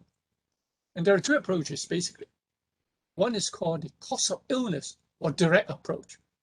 The other one is called the willingness to pay, WTP. Now, mind you that the direct cost is a very, very small fraction of the WTP. Why? Because the cost of illness, direct cost of illness, only calculates the amount of resources spent in treating a particular condition. Whereas the willing to pay approach, which is widely adopted by European and Australian studies, it includes a comprehensive list of values, which includes both the direct impact and the indirect impact of costs. What are these indirect impact of costs? They include things like intangibles, the pain and suffering, which is there, but it's hard to evaluate. And also the perception of the quality of life. So the WTP, if you like, it is more comprehensive. It includes the cost of illness. It covers everything. And how do we evaluate death? The evaluation of death has been valued using what we call a statistical value of life lost. Statistical value of life lost. Right. So it is used as a unit of measurement. Now here is a graphic presentation of the two approaches. The direct costing approach regards human as economic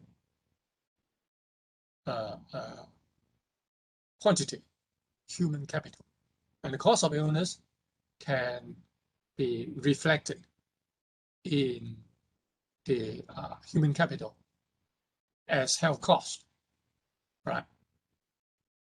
The willingness to pay approach, or the value of statistical life, can be evaluated by different methods, and its contribution to health is more comprehensive. For example, here, direct costing includes, like, for example, hospital admission. What is the cost of hospital admission? What is the cost of emergency room attendance? What is the cost of visit to the general practitioner, visit to the clinic, right? And what is the cost of the lost productivity at work, right? For the WTP approach, it includes everything. It includes even the loss of leisure opportunities, and so on. Okay. Now here is some example. I'm just using it as some sort of example to show you the cost of life approach, the cost of illness approach. Sorry, cost of illness. So sure. So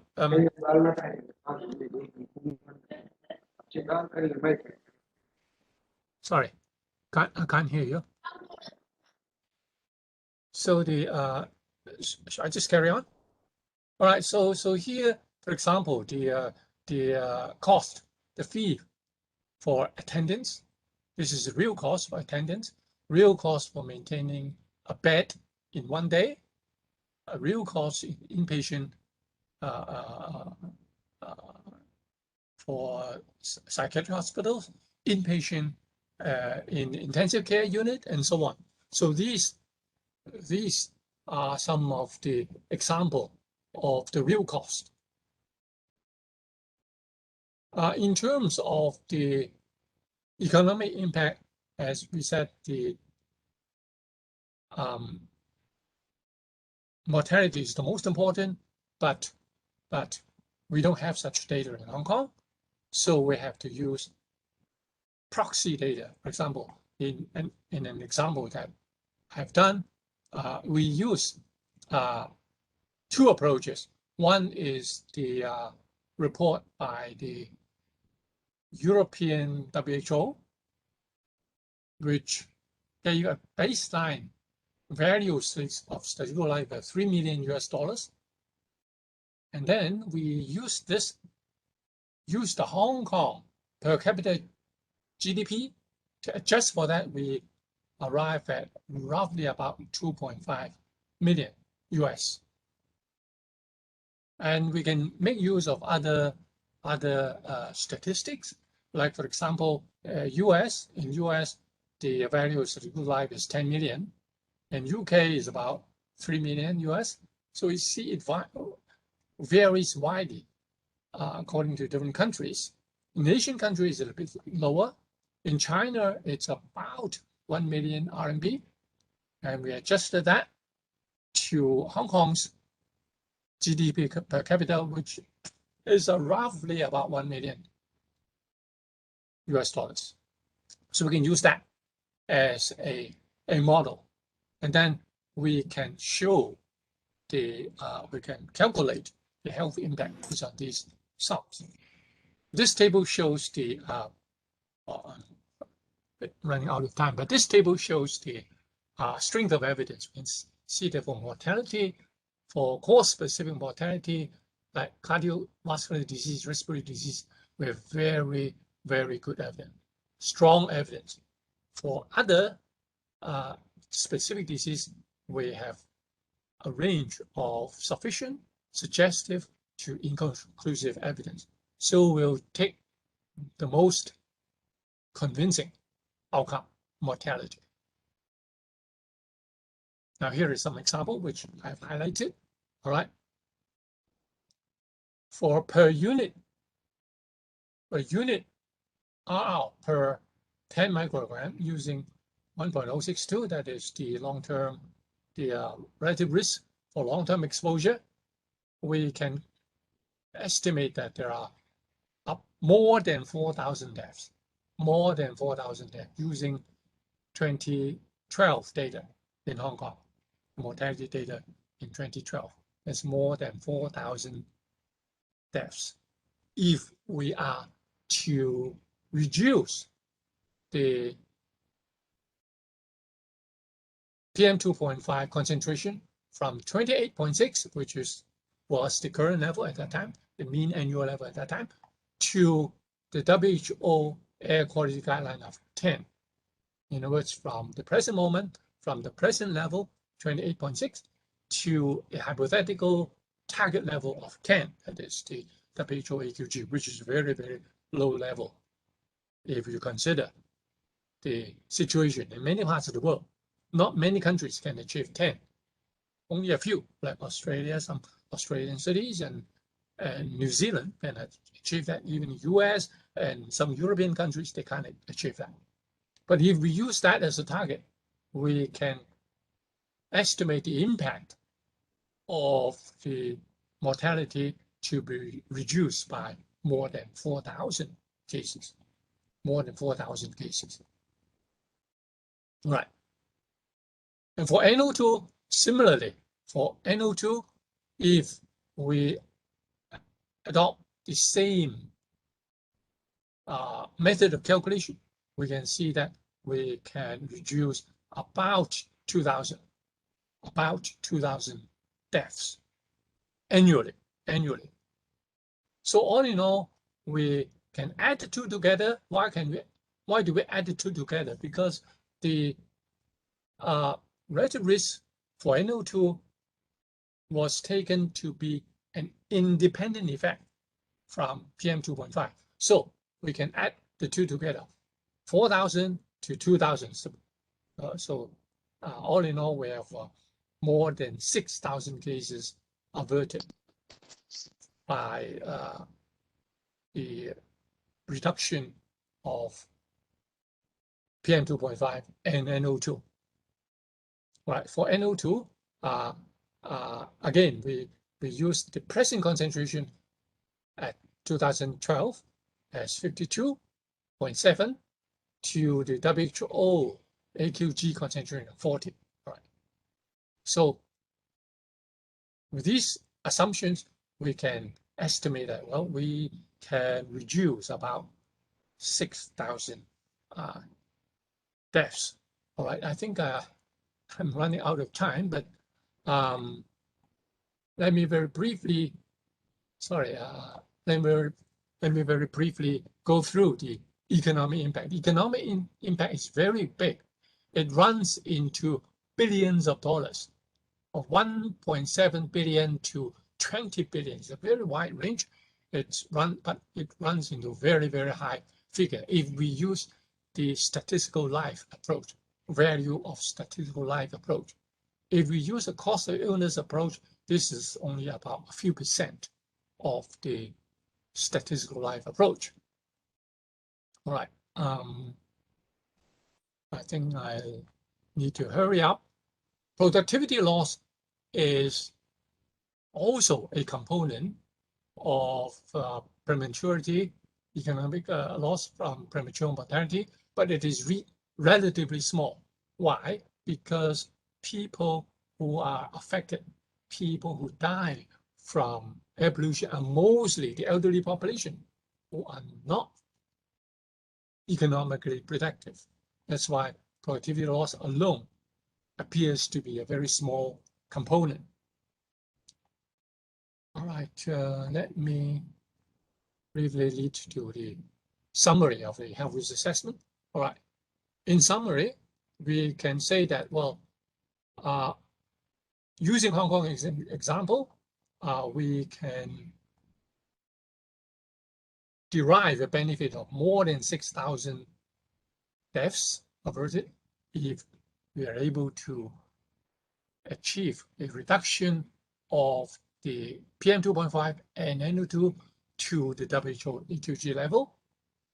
And the implication is that the health burden is substantial. If we use life year loss, this is actually is a more appropriate indicator. I don't have time to go through the life year loss argument, but you can look it up in your spare time. All right. What are the limitations of this kind of findings? The limitation is that actually for most of HIA findings, we are underestimating. Why? Because there are a lot of health outcomes that we are not able to quantify for lack of data.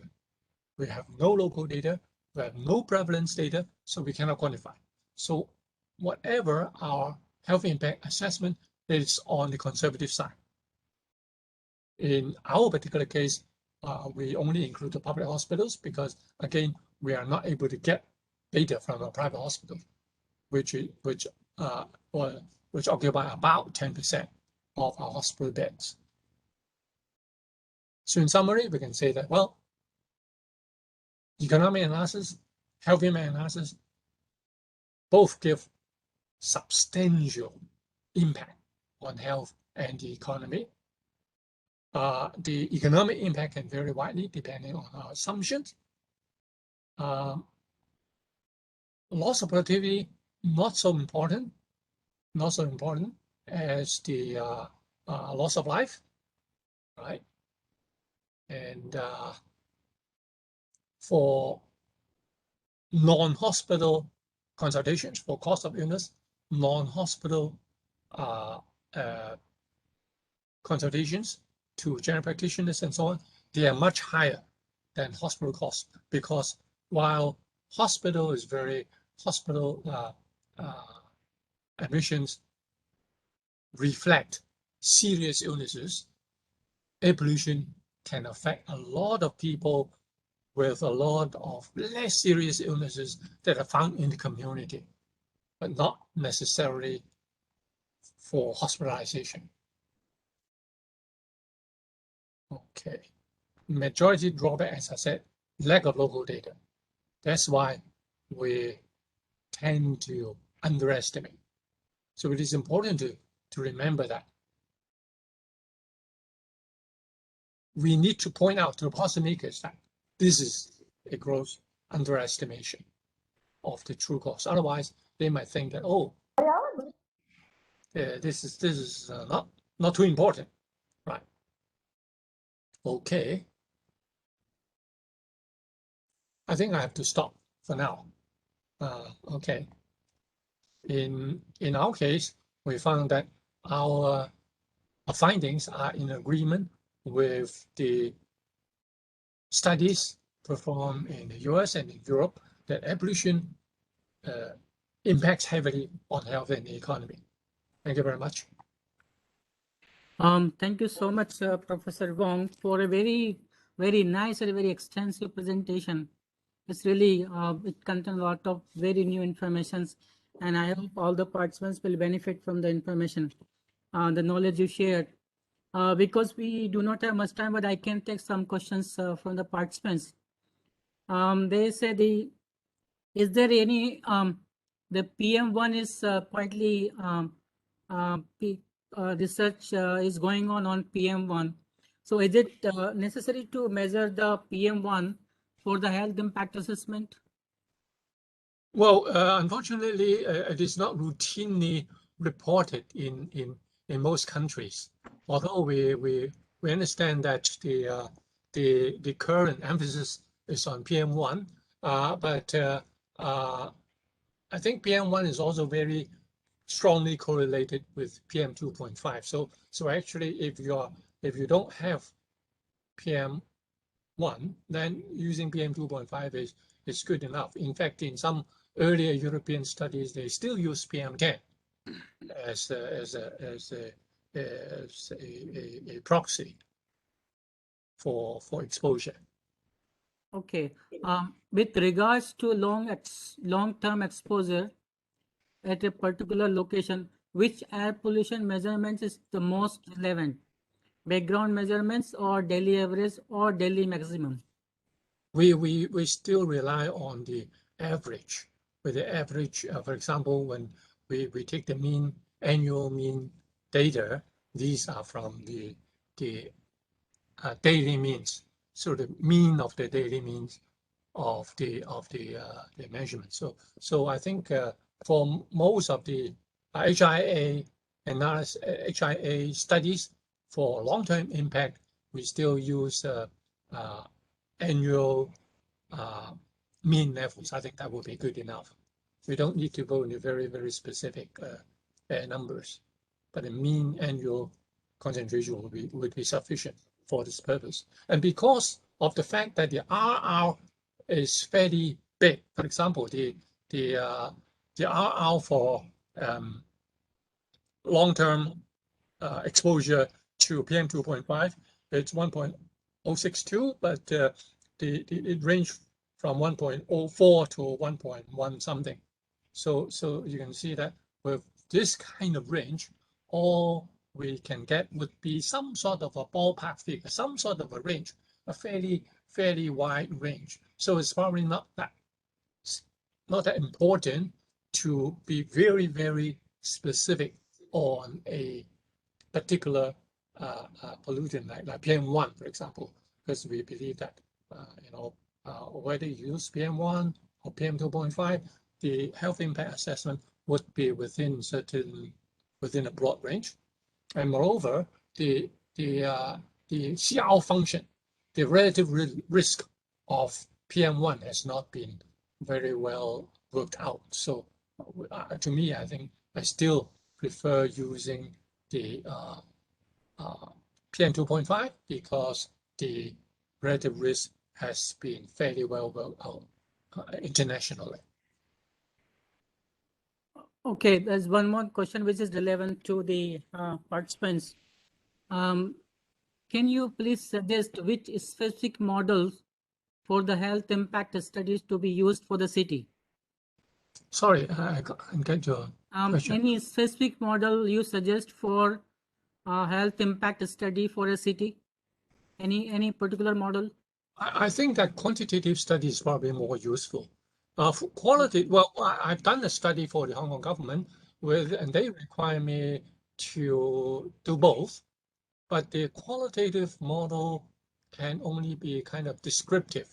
So, for example, impact on the environment, impact on vegetation, impact on tourism, and so on. That's we know that these impact exist, but we can't put an accurate dollar term in terms, kind of dollar value to these impacts. So I would still rather stick to health impact and economic impact in a more narrow sense. So choose a good proxy for health outcome, and then the air pollutant data, they are all very objective. So I think that would be a better model to use, because we can confidently express the result in quantitative terms, in terms of number of deaths, number of illnesses averted with the confidence intervals, and so on. Okay. Okay, Professor Wong, thank you so much for your nice presentation and contribution to the workshop.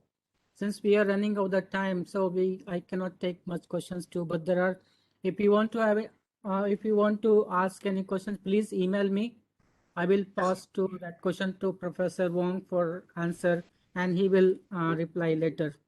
So Sure. Thank you, Professor Wong, for your presentation. Thank you so much. I'll respond to that. Thank you very much. And thank you for your attention. Okay, bye.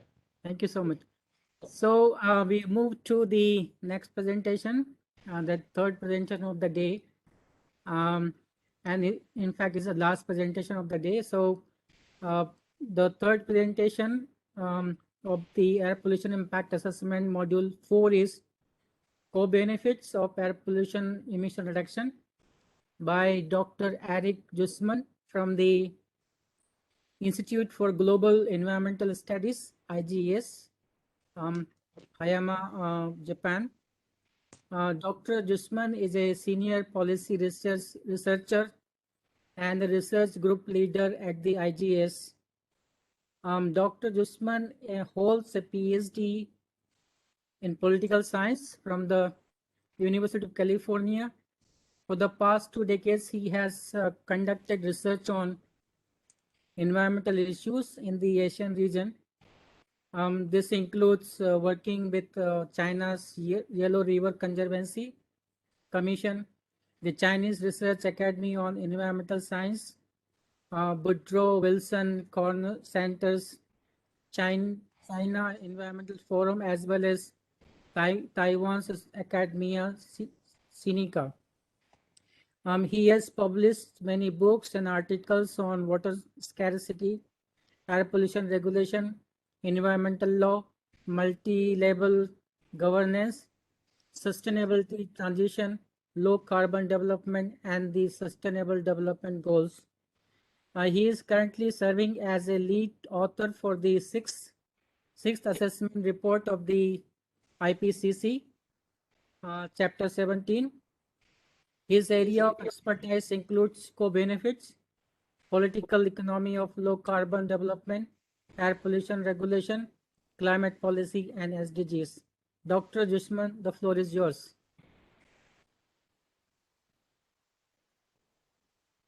Thank you so much, Dr. Verma, and I really appreciate the opportunity to be with colleagues today. And like to just confirm that I am sharing my screen at this point. Can everybody see my screen? Yeah, we can see, make it full Even screen. bigger, right? Yep. Okay, great. Yeah, so thank you so much. Pleasure to be here from Hayama, Japan. We're about an hour and a half south of Tokyo, and I'm going to be talking a little bit about the co-benefits of integrating air pollution and climate change policies. And let me just begin by saying that I see this discussion has been a nice transition between some of the very useful presentations we've heard today on health impact assessment and the sessions that you'll hear tomorrow on policy and solutions. As was mentioned at the outset, I am trained as a political scientist, and I've learned air pollution science and climate science as a, to use the terminology, as a co-benefit of some of my studies of policy and politics. So I'm going to weave in a lot of ideas and concepts that are commonly discussed in those disciplines. So without further ado, let me turn to how I will break up my presentation. I will start with some discussion of concepts. I will then turn to some solutions that deliver co-benefits. And then I will talk a little bit about governance and the type of governance arrangements we need to achieve benefits for climate change, air pollution, health, and even broader concerns such as gender equity. So typically at this point, if we were all in the same room, I would ask people to say some words about themselves and show their enthusiasm and excitement. But I'm going to take it that from a virtual fora that people are definitely excited about these three different areas. So let's begin. Okay, in terms of concepts, so I think it's really important to underline when we talk about co-benefits that this idea has become increasingly important. And one of the reasons it's become important is because of the growing realization that climate change is here. And unfortunately, if we keep moving down the same development paths, it's likely to get much worse before it gets better. The most recent messages that communicated this point came out in the IPCC Working Group 1 Sixth Assessment Report, where they talk about the fact that it's going to be very difficult for us to achieve what many call the 1.5 degree target. And this is also evidenced, for instance, by the fact that 2020 was the warmest year on record, continuing a trend that we've seen going on over the past few decades. And for many of us that live and work in Asia, I've been in Japan now for 14 years, and prior to that, as mentioned in the introduction, I lived in China for some time, and I've traveled quite a bit over Southeast Asia. For many of us that live in Southeast Asia, I mean, these graphs have human faces on them, and so we can see these with the growing frequency and intensity of severe storms. This is a picture of Typhoon Haiyan from the Philippines in 2013. We're seeing growing numbers of climate refugees. There's a recent report published on this, and I mean, if we look at countries such as Bangladesh, there are some concerns that with the current rates of emissions of greenhouse gases and also what we'll call short-lived climate pollutants, that as much as 2/5 of the country could be underwater by 2040, 2050. And the important thing that I'd also like to highlight is a lot of times the same sources of greenhouse gases that contribute to climate change in the long term, and also some of the pollutants, these short-lived climate pollutants, they come from the same sources that also contribute to air pollution. We can see this, of course, with these familiar images of smokestacks that are spewing emissions from incineration of coal. But another point that I'd like to highlight, especially for colleagues that don't necessarily wake up to smokestacks, but that this is not just a developing country problem. So, I mean, to echo some of the concerns that were presented in the previous presentation on health impacts, a lot of times the proximity to emission sources can also create problems, for instance, for respiratory functions. So the lungs that you see before you, the images of lungs, come from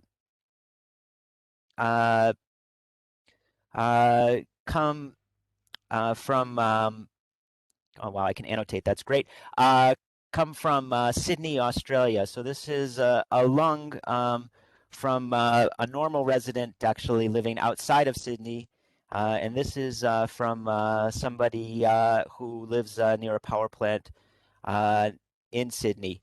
And so what we can see here is this is not just a developing country problem, and the proximity to the air pollution sources can have severe health impacts.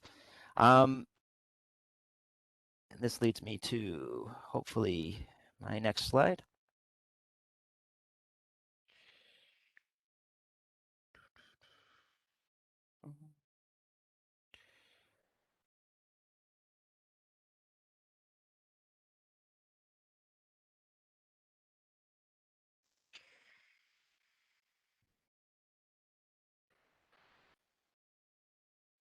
Okay, let me try to do that one more time.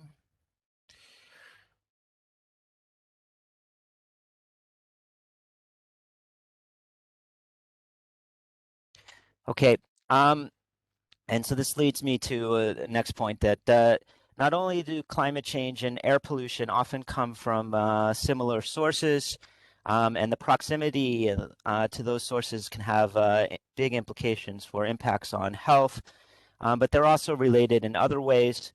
So I'd like to show you this image, which comes very close to my own home. So I actually grew up in Boston, Massachusetts, which is on the eastern part of the United States.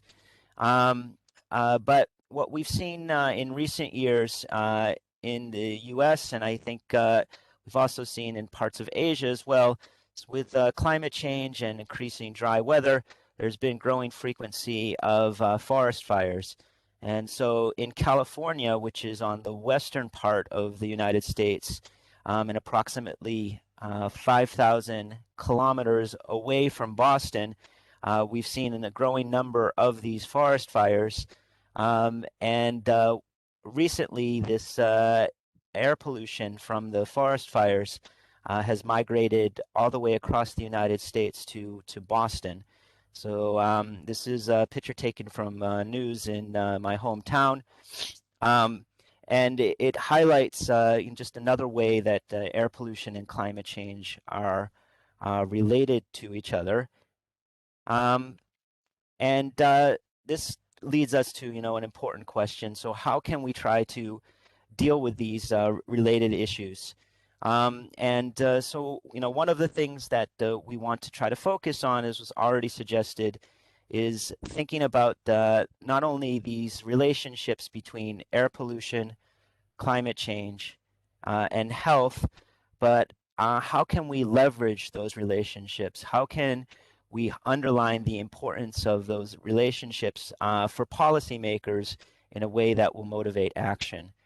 And as we began to think about that question, many of us have worked on reports that have underlined some of the air quality impacts. So this comes from a report that was published in 2019 called the Solutions Report, which I'll refer back to in just a bit, which just demonstrates the number of disability-adjusted life years from PM 2.5 in Asia, and also the levels of PM 2.5 in Asia in 2015.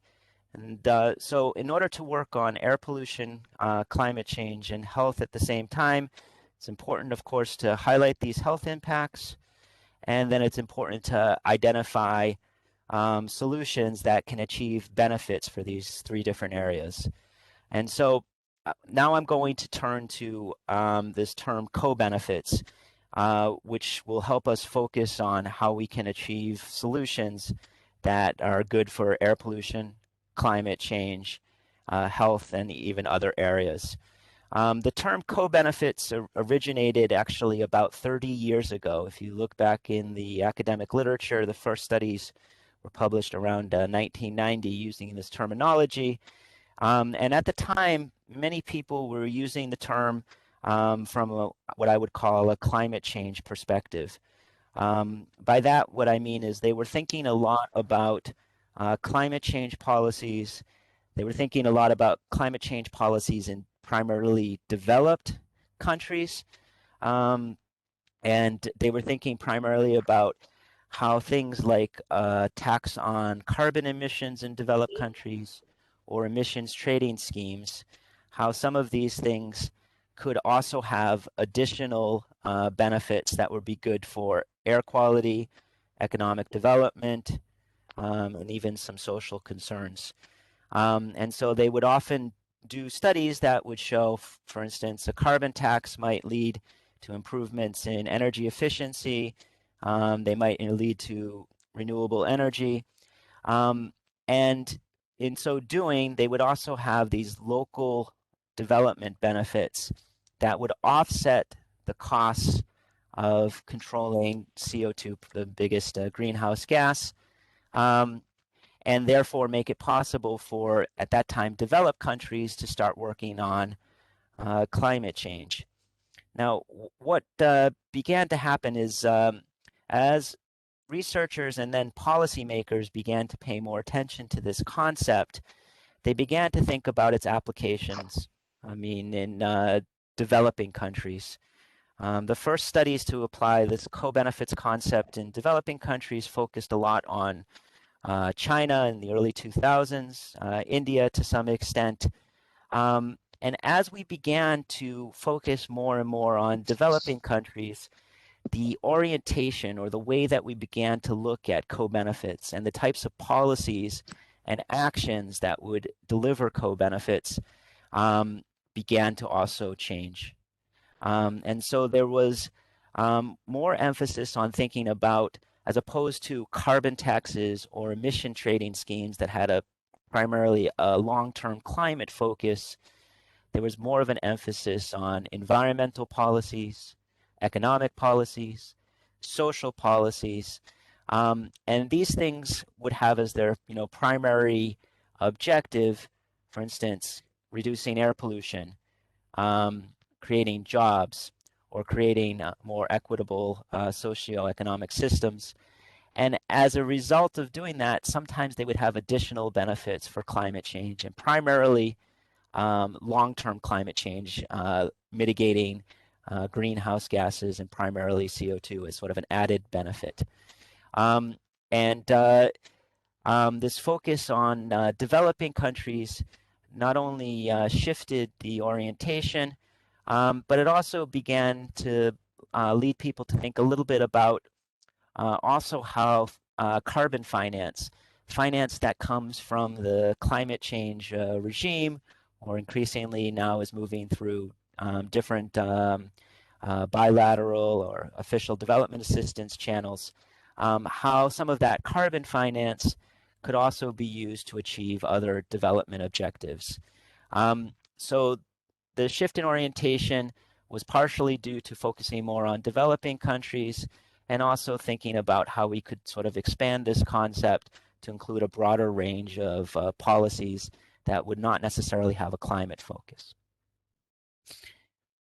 And what researchers would begin to do is they would begin to look at different types of policies and measures and see what would be the possible relationship between reductions in especially air pollution and climate change. So this comes from a study that was done around 2007, 2008, and then we summarized it in 2012 with this co-benefits plot.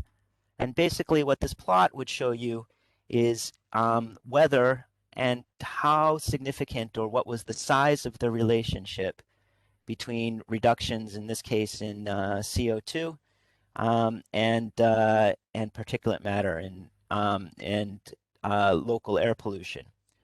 And what we began to see that became increasingly clear with these types of studies, at least from this perspective, not all of the actions or solutions that you would take forward would give you co-benefits. So there would be some measures or some actions, especially, for instance, you can see on this study, end of the pipe type of controls for air pollution, in this case, this is in Manila's transportation sector. They might lead to reductions in particulate matter. So that's the bottom of the graph here, the reductions in particulate matter, but they might also lead to increases in energy use and increases in CO2. So the thinking was, all right, we have these plots now. The thinking was, okay, how do we try to avoid some of these end-of-the-pipe controls and focus more on measures that would sit more in the center of this graph here that would deliver co-benefits? And that was initially where people began to think about things. But I'll talk a little bit more about some of these end-of-the-pipe controls as we move into the solutions section. I'll say that the thinking on this has evolved a little bit over time. And I think part of the reason it's evolved is this sort of also third view on co-benefits. So just to highlight here, we have first our climate change view, which started about 30 years ago, which focused primarily on developed countries. We have a more development-centered view, which focused more on developing countries and brought in a wider range of policies and thought about climate change as more of a co-benefit of some of these development actions. And then this third view I would suggest to you as a sort of a more of an atmospheric science perspective. And this perspective began to focus a lot more on what we call these short-lived climate pollutants.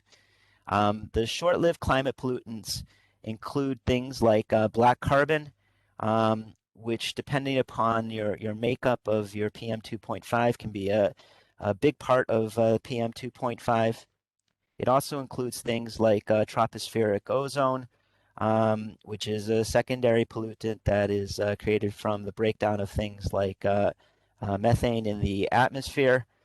They also include methane, which is sometimes also grouped as a long-term greenhouse gas. But relative to CO2, it's up in the atmosphere for about a decade or so. So it's much shorter than CO2, which can stay up in the atmosphere for about 100 years to even 1,000 years in some cases. So these types of pollutants, many of them were, considered part of our sort of box of conventional pollutants and components, in case of black carbon, of PM2.5. These things stay up in the atmosphere for much shorter periods of time, but when they're up in the atmosphere, they can have significant impacts on climate change. So, for instance, the black carbon can have stay up in the atmosphere for 7 days to 14 days or so, but the impacts it have in terms of near-term warming are quite significant, and they include things like the melting of glaciers, as well as warming the atmosphere. So when the black carbon gets deposited on, for instance, glaciers or snow-capped surfaces, it can also accelerate melting of some of these surfaces, which can actually lead to even more warming. So we have these three different perspectives, and these three different perspectives, in some ways, I mean, they evolved over time as researchers began to take, different views of this concept of co-benefits, but they share sort of a common core in the sense that they all suggest that, there's certain ways that we can do things that are good for climate change, that are good for air quality, that are good for health, and in some cases, good for other concerns that are increasingly covered under what are known as the Sustainable Development Goals, or the SDGs. And by doing that, by covering multiple objectives at the same time, we can reduce the cost of action. And in some cases, we can also make sure that the actions that we're taking are more effective and more efficient. So by bringing down some of these costs, we can make sure that we're implementing more effectively. And ideally, rather than having sort of multiple different policies that don't necessarily complement each other, we can also do things more efficiently too. Okay, and this slide just gives you a sense from what is called the Climate Change and Clean Air Coalition over what are the major short-lived climate pollutants. I mentioned black carbon, tropospheric ozone, and methane. I'm not going to get into it right now, but the CCAC also includes HFCs as part of their group of SLCPs.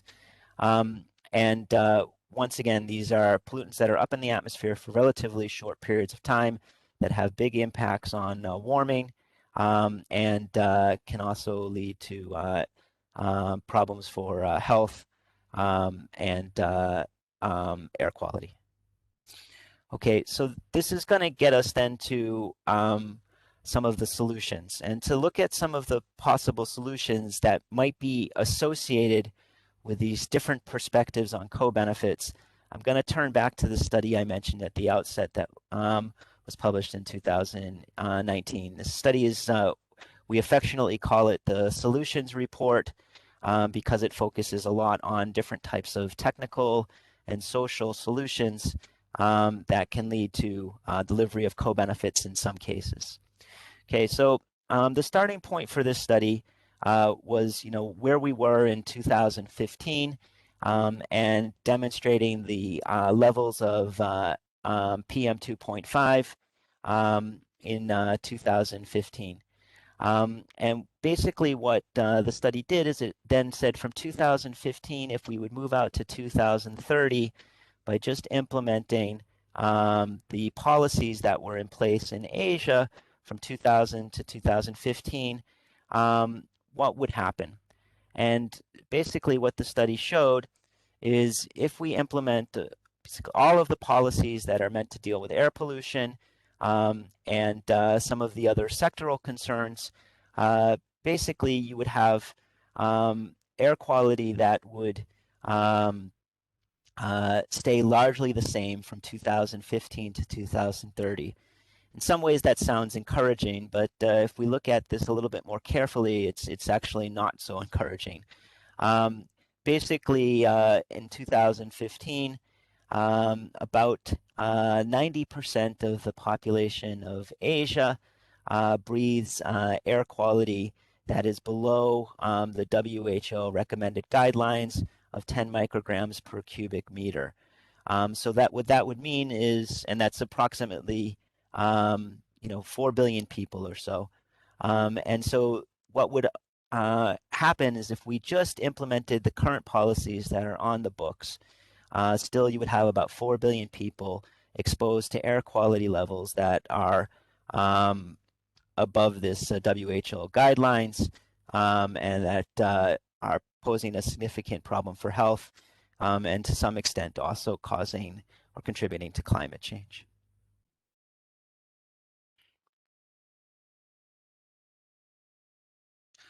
Okay, so then the next question was, all right, well, what types of solutions do we need to move forward to deal with not only the health problems, but also potentially to deal with some of the climate change issues and, of course, the air quality issues. And what the study did then is it said, all right, there's 3 different types of measures or solutions out there that can help deal with these issues. And it broke those solutions up into 3 different categories. The first category is what are these called conventional measures. These actually are, in many ways, the sort of end of the pipe type of controls that you see for industries, that you see for mobile sources, for transportation sources.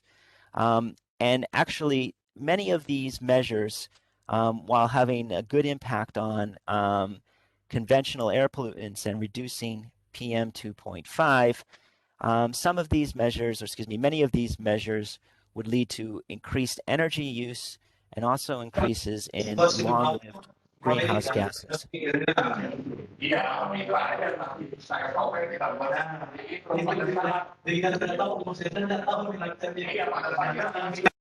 Yeah. And so you have these conventional controls as being one category. A second category is what are known as these next generation air quality measures. So these are actually measures that have a focus on primarily these SLCPs, the short-lived climate pollutants.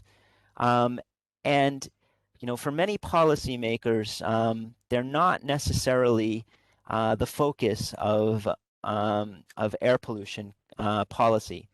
And they tend to focus on relatively small sources of air pollution and relatively diffuse, spread out sources of air pollution.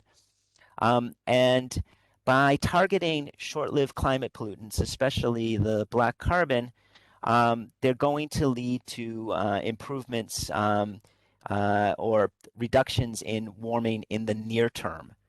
Okay, so you have these next generation air quality measures as the second basket. And then the third basket is really called the development priority measures.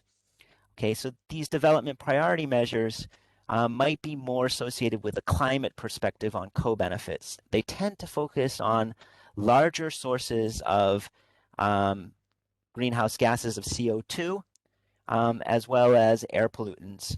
And they're typically in energy and industrial sector. Okay, so you have these 3 different baskets.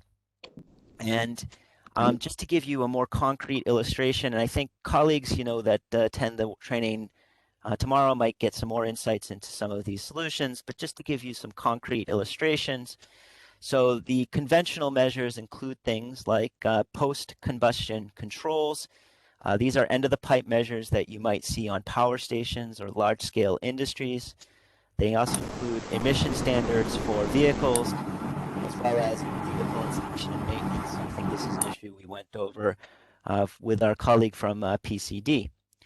Okay, so this is, sort of these conventional measures are very familiar to people who are regulating air pollution. But as I suggested previously, they might actually lead to increases in energy use and CO2. So not so good for long-term climate change, but good for air quality. Then you have your next stage air quality measures, focusing a lot on these smaller dispersed sources. So this involves things like regulating agricultural, the burning of agricultural crop residues. So a big problem in Southeast Asia and parts of South Asia and East Asia. Also includes things like brick kilns and shifting to more efficient brick kilns. And it also includes things in the agricultural sector like better managing manure that comes from livestock, and also encouraging the anaerobic digestion.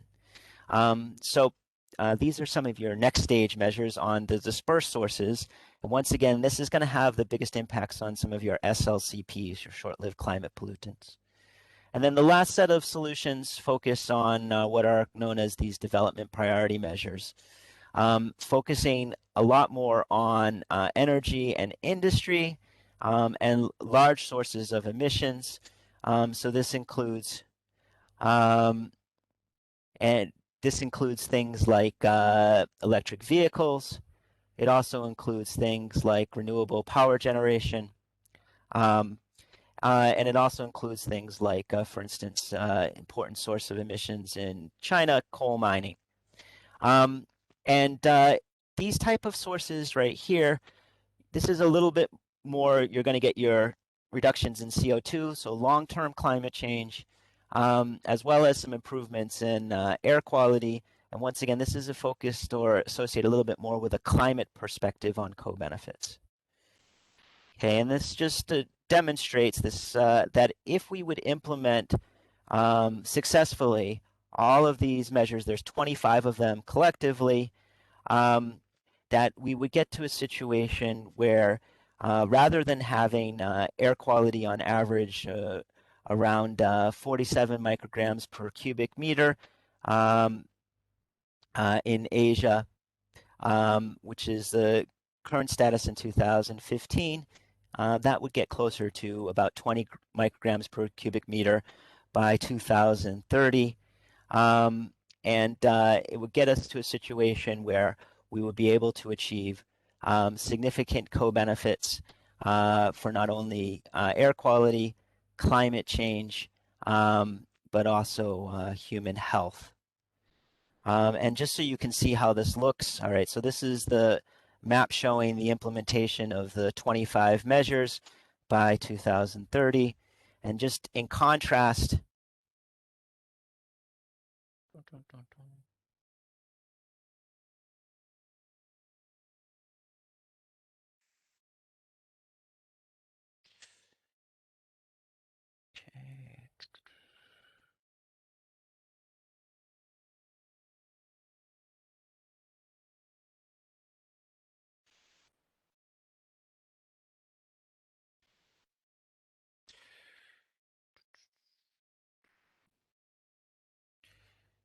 see if that works.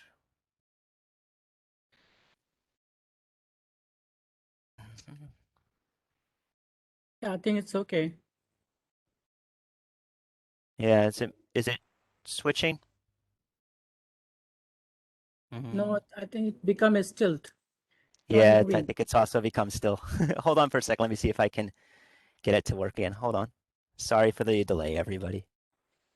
If you want in the background, I can sing you a song. Does anybody have any recommendations? My daughter is a very big fan of the Korean pop group BTS. Let's see. No.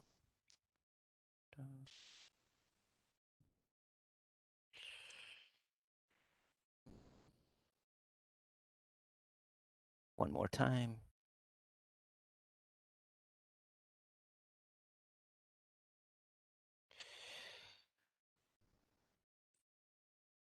Maybe you can skip this slide. Yeah, let me see if I can skip it. Hold on for a second. And once again, that's not what I wanted to do.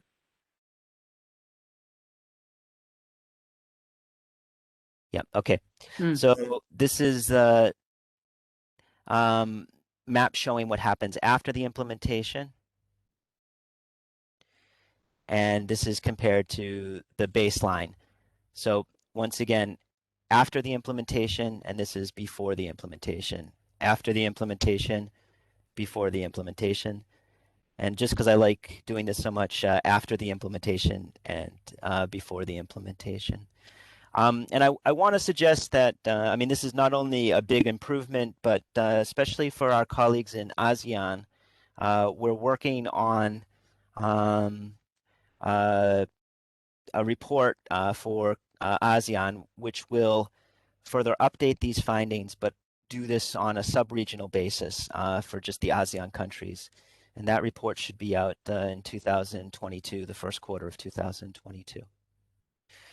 Okay, so I've laid out for you, some of the possible solutions, some of the technologies belonging to these conventional controls, belonging to the next generation controls with the SLCP focus, and then belonging to the development priority solutions, with this little bit more of a climate focus. Now, the question that I'm hoping some of the researchers and policymakers in the audience are thinking to themselves is, my thesis advisor always used to ask me this question. He call it the so what question. And so, he would say to me, Eric, okay, this is very interesting. I really enjoyed what you just presented here, but so what? What do I do with this information?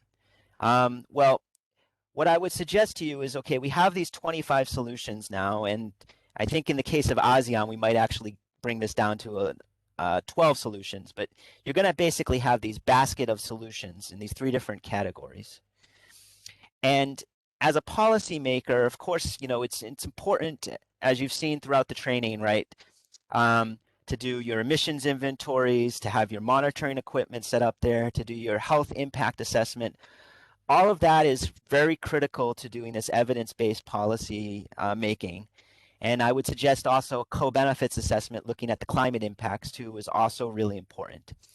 Having said all of that, for some cities or even some countries, it might not be feasible to do all of that analytical work, especially not in a short time period. So what can we do in the sort of short term to inform policy? And what can we do in a way that's, going to deliver co-benefits for air pollution, climate change, in both the near term and long term, and also health? And what I would suggest to you is these 3 categories are useful baskets that we can think of from which to pull out some possible solutions. And that's really important to pull from these different categories or these different baskets, because as you can see right here, not all of the different solutions are going to have positive effects on all of the different aspects of development or air quality and climate change that we care about.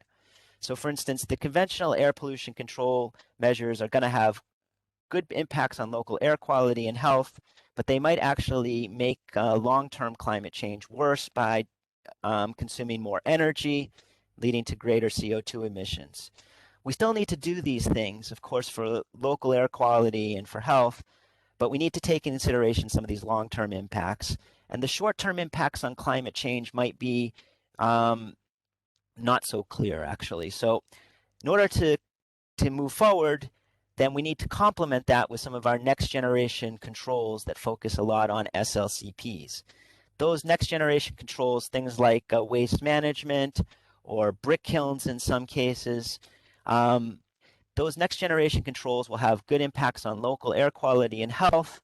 Long-term climate change, it's a bit ambivalent, but also have good impacts on short-term climate change, anywhere from a few weeks all the way out to about 10 years or so.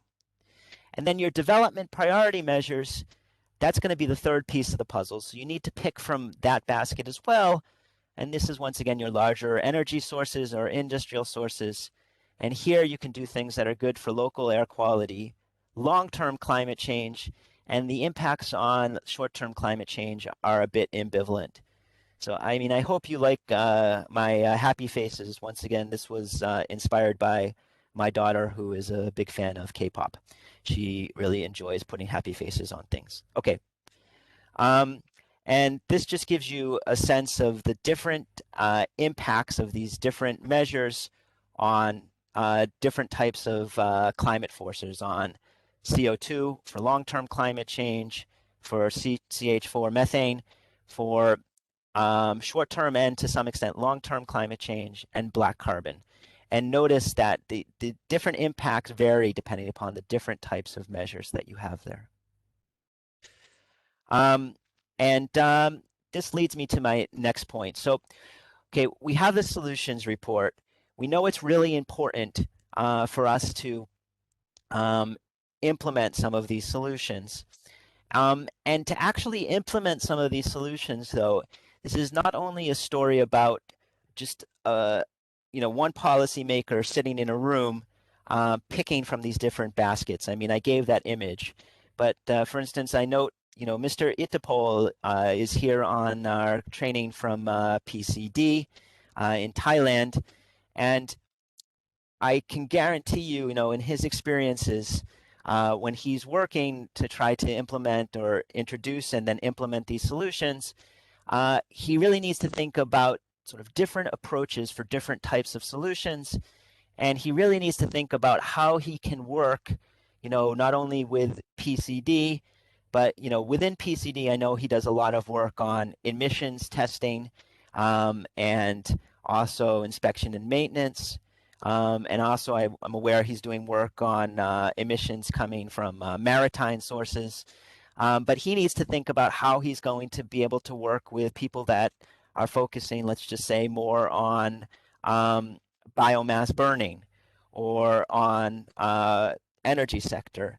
And some of those people might be within the PCD, but some people might be in other parts of MONRE, the Ministry of Natural Resources and Environment, which PCD is technically part of, but they function a little bit separately. And the MONRE people might be more concerned with climate change. And then he also needs to think about how he's going to deal with and work with the Ministry of Agriculture. And then he needs to think about how he's going to work with some of the local governments.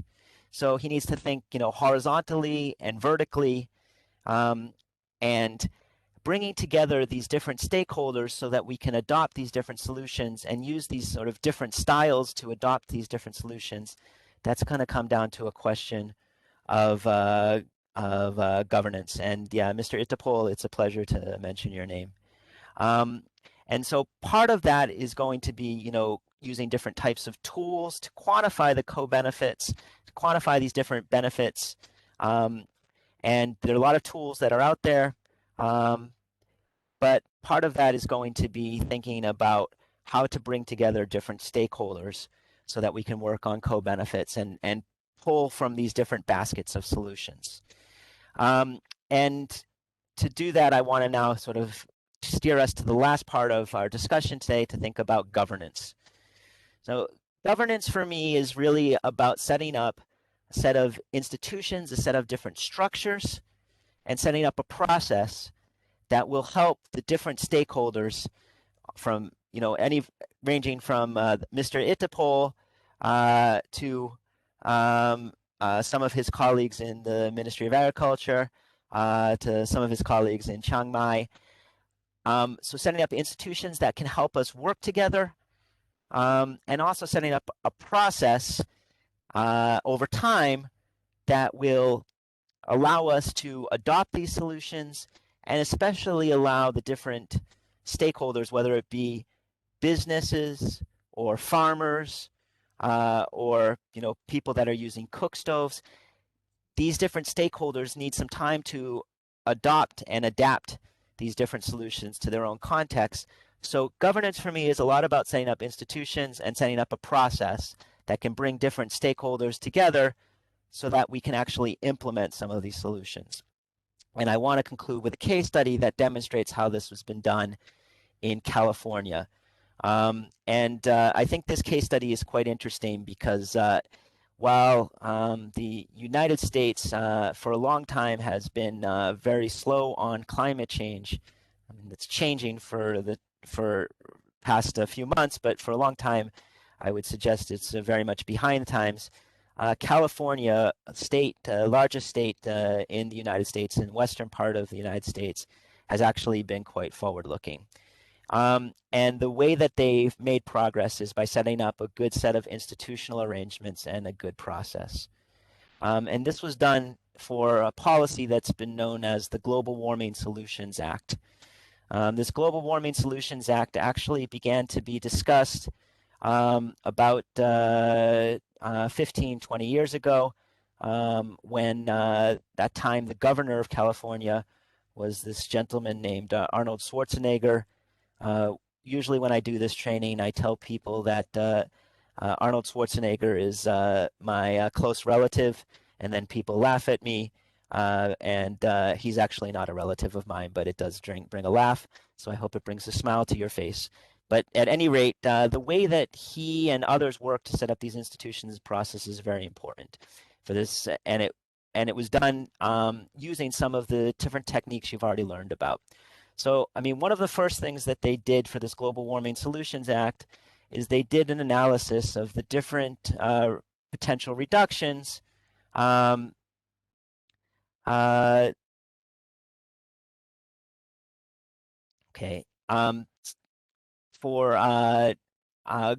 carbon dioxide, for greenhouse gases, carbon dioxide and methane to a certain extent. To determine what would be the breakdown of possible reductions from different sectors. So you can see in the bottom right-hand corner from clean car standards, from LCFS, this is referring to forestry, from energy efficiency, and from renewable energy, as well as also these high GWP measures. These are focusing a lot on chemicals that go into coolants. So they set up this mapping of where their biggest mitigation potential was, using some of the same tools that you've heard about, for instance, from Deedon Augustin earlier when he was talking about emissions inventories in previous days. Okay, we're stuck again.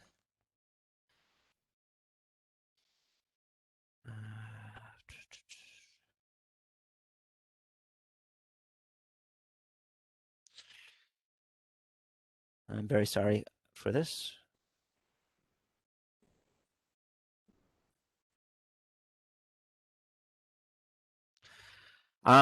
And basically, based upon that mapping, they said, okay, we're going to set up a series of targets for reductions in these different sectors.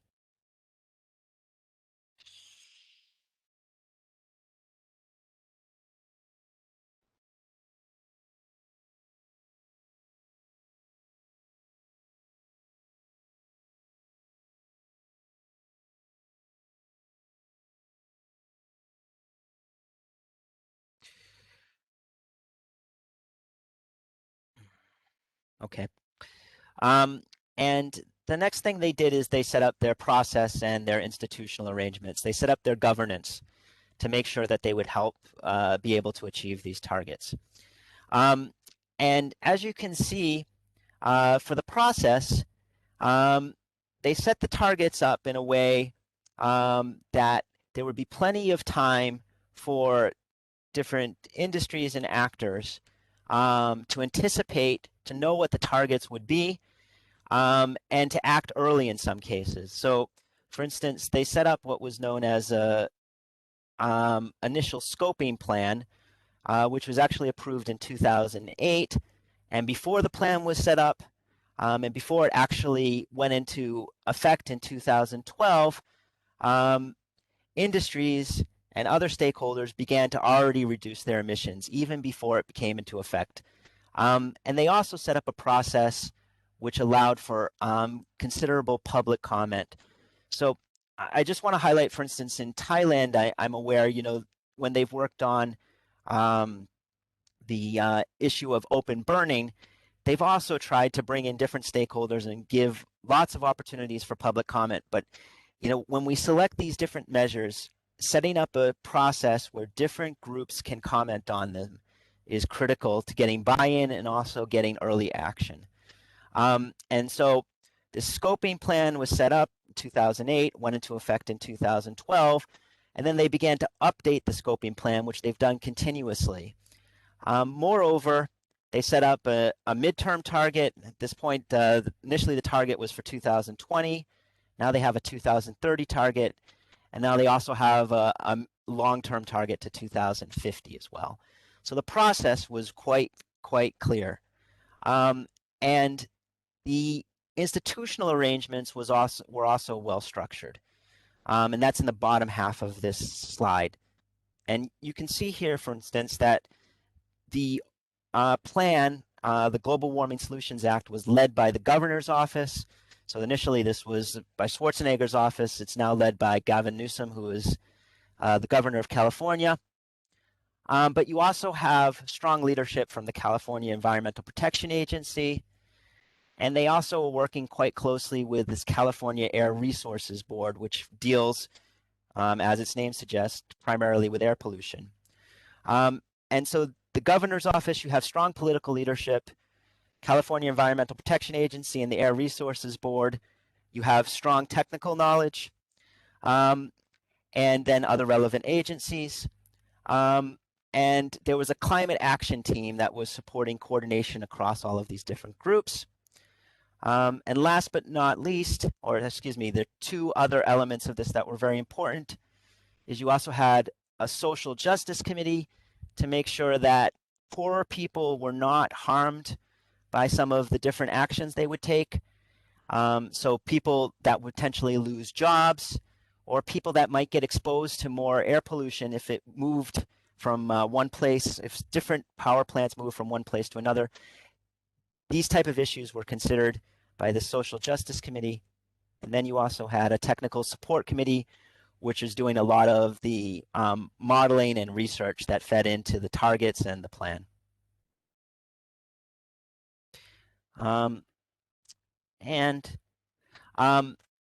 The bottom line is that by setting up the institutions and process in a way that works across multiple stakeholders, and in some cases also multiple levels of government, they were able to not only achieve climate change goals, but they also recently have brought in stronger and stronger integration with their air pollution and health goals.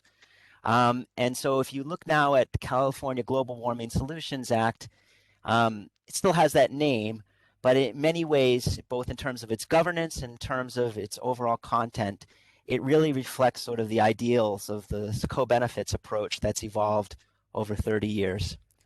And I'll stop there by just saying that, if you want to learn more about both the California situation and the different concepts and some of the tools used on co-benefits, we've recently published a training curriculum on co-benefits for cities. You can download it at this site right here. So I'll stop right there, and thank you so much for your time and patience. Thank you so much, Dr. Jusman, for your very nice presentation. I can see many appreciating words from the participants. They really liking your presentation. So thank you for your nice presentation on co-benefits from Integrated Pollution and Climate Change Program. If anyone have any participants have question, please type in the Q&A box or chat box. So I will convey your questions to Dr. Jusman. Okay, there is a question.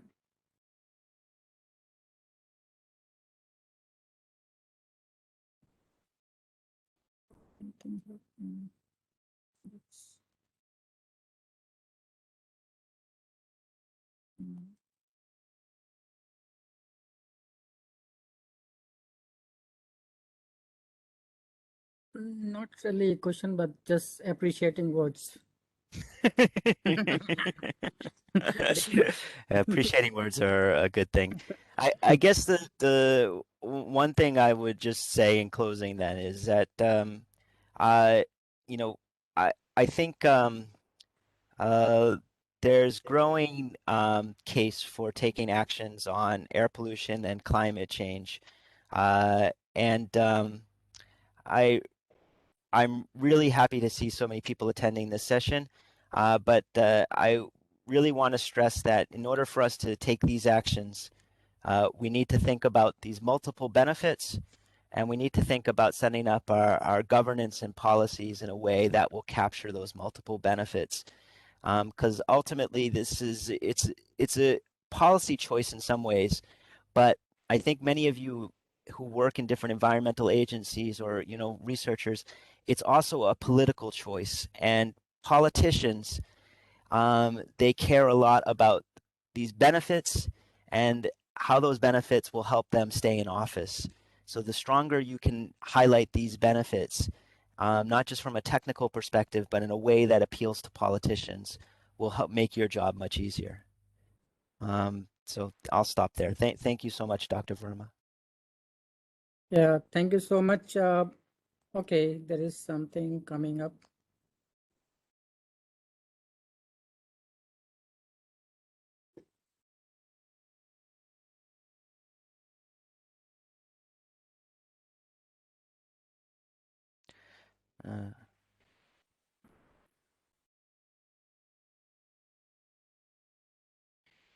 Okay. Yep. Yeah. Okay, so These two issues, something like, what is this? Okay. okay, so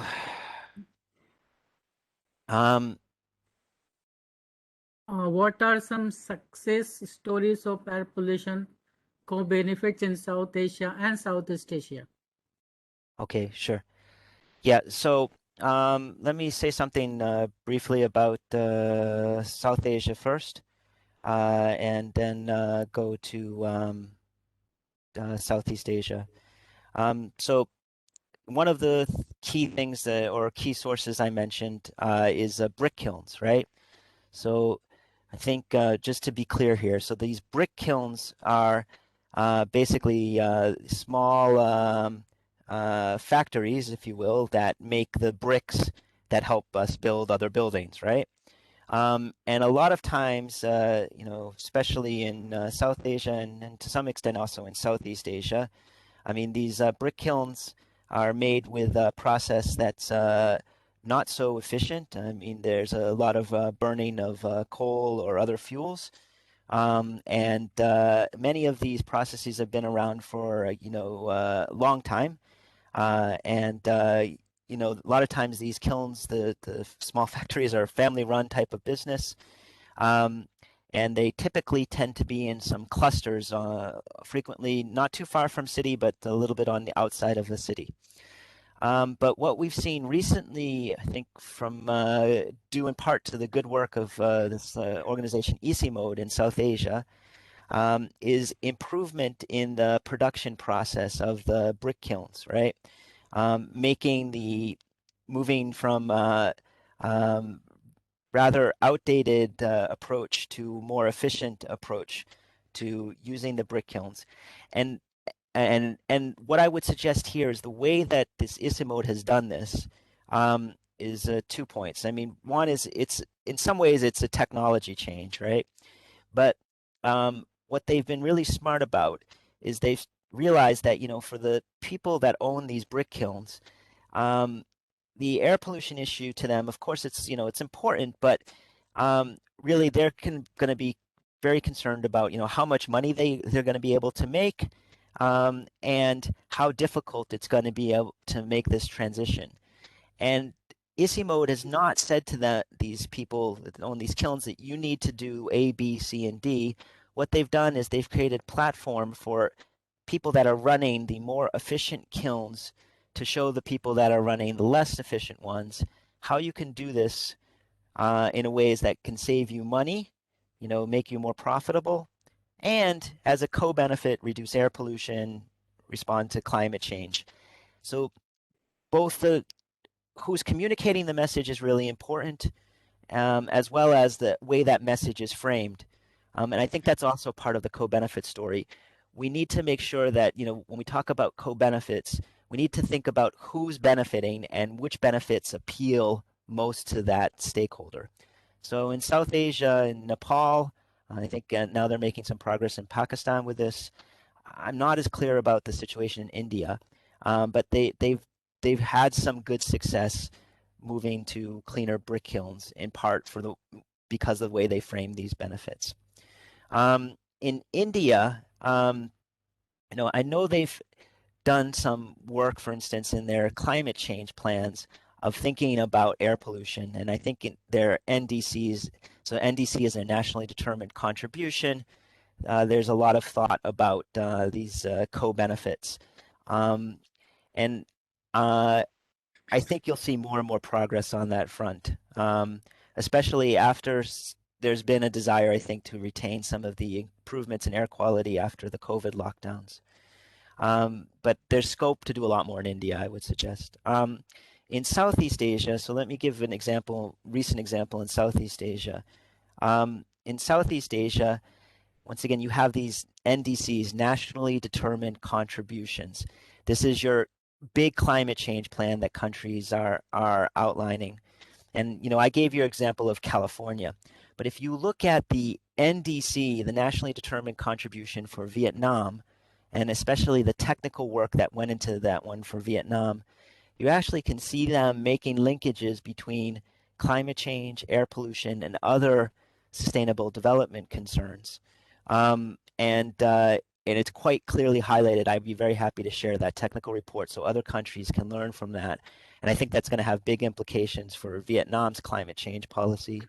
On a much more local scale, we've worked with policymakers and actually CSOs, civil society organizations in Laos, to help introduce clean cook stoves.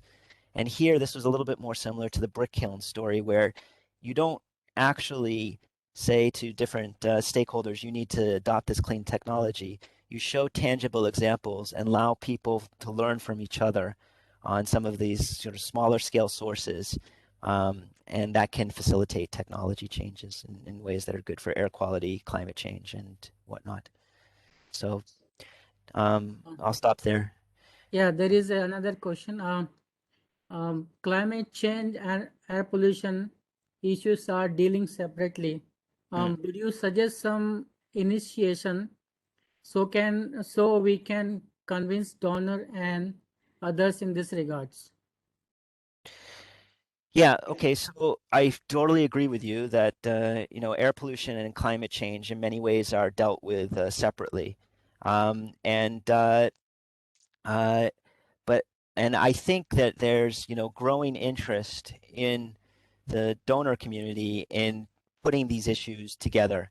I mean, the biggest group that's supporting this is called the Climate Change and Clean Air Coalition, and they have their secretariat has UNEP, and I think there's over 120 countries maybe now that are part of this coalition that are promoting a more integrated approach to climate change and air pollution. So I guess one thing I would suggest, to countries that are interested or policymakers that are interested in these issues is to join that coalition. I think that will get some high-level attention for this. Then I think, if you're interested in doing, concrete projects, implementation projects on the ground, I know the ADB is becoming more interested in these things. So, it would be useful to contact the ADB mission in your country.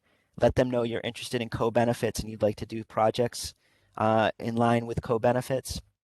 And similarly, some of the bilateral donors. So JICA is doing work in Thailand on PM 2.5 with some co-benefits implications.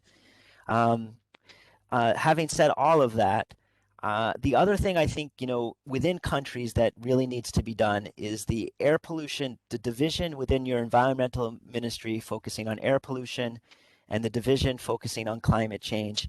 These folks need to work better together. I'm not saying that they necessarily have to be brought into the same agency or the same division, but setting up an ad hoc task force on co-benefits, or setting up a regular information sharing meeting, or bringing in international experts to demonstrate what co-benefits look like and some of the tools. All of these things I think can create greater understanding between these divisions that can help advance this approach. And then, Dr. Verma, can I just go to this last question here? If you were to prioritize 5 measures out of 25 from a cost-benefit angle. Okay, so the first point is that on a country-by-country basis, even a city-by-city basis, this is a tough question because it varies a lot depending upon your emission sources and industrial structure and what have you. Having said all of that, two things that I think should be taken into consideration. First one, and this was already mentioned by our PCD colleague, I think one of the biggest things that we can try to do is strengthen our inspection and maintenance programs for older vehicles. And this is really hard because I think a lot of times the older vehicles are frequently driven by people that don't have a lot of money, don't have a lot of resources, or maybe small companies that don't have a lot of resources. So we need to think creatively about ways that we can enable some of these poorer people to improve their performance of their vehicles and create incentives for them to come in for inspection and maintenance without penalizing or putting cost burden on them. And that might require some type of subsidy scheme, which provides finance for fixing up these vehicles or transitioning to cleaner vehicles. But so one thing that I would stress across many countries is this inspection and maintenance. I think is really, really important. And the second thing I think that we need to think a lot more about is the linkages between the urban and the rural air pollution.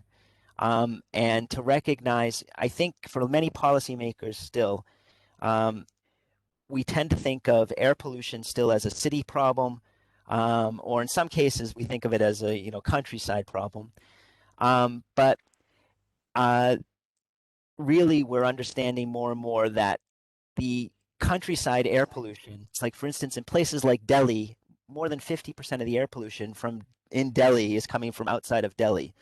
So we need to think about how cities in some ways can help finance and support reductions in air pollution from biomass burning, from cook stoves, because there's a lot of resources in cities to finance some of these things. And we need to encourage policymakers that are working in rural areas and urban areas to work together.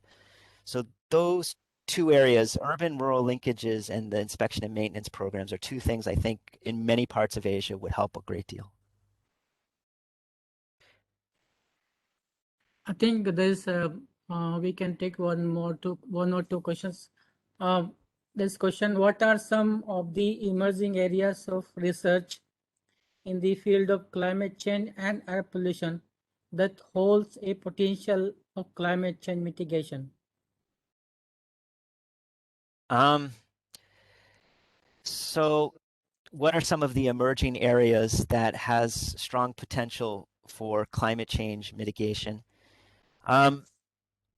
So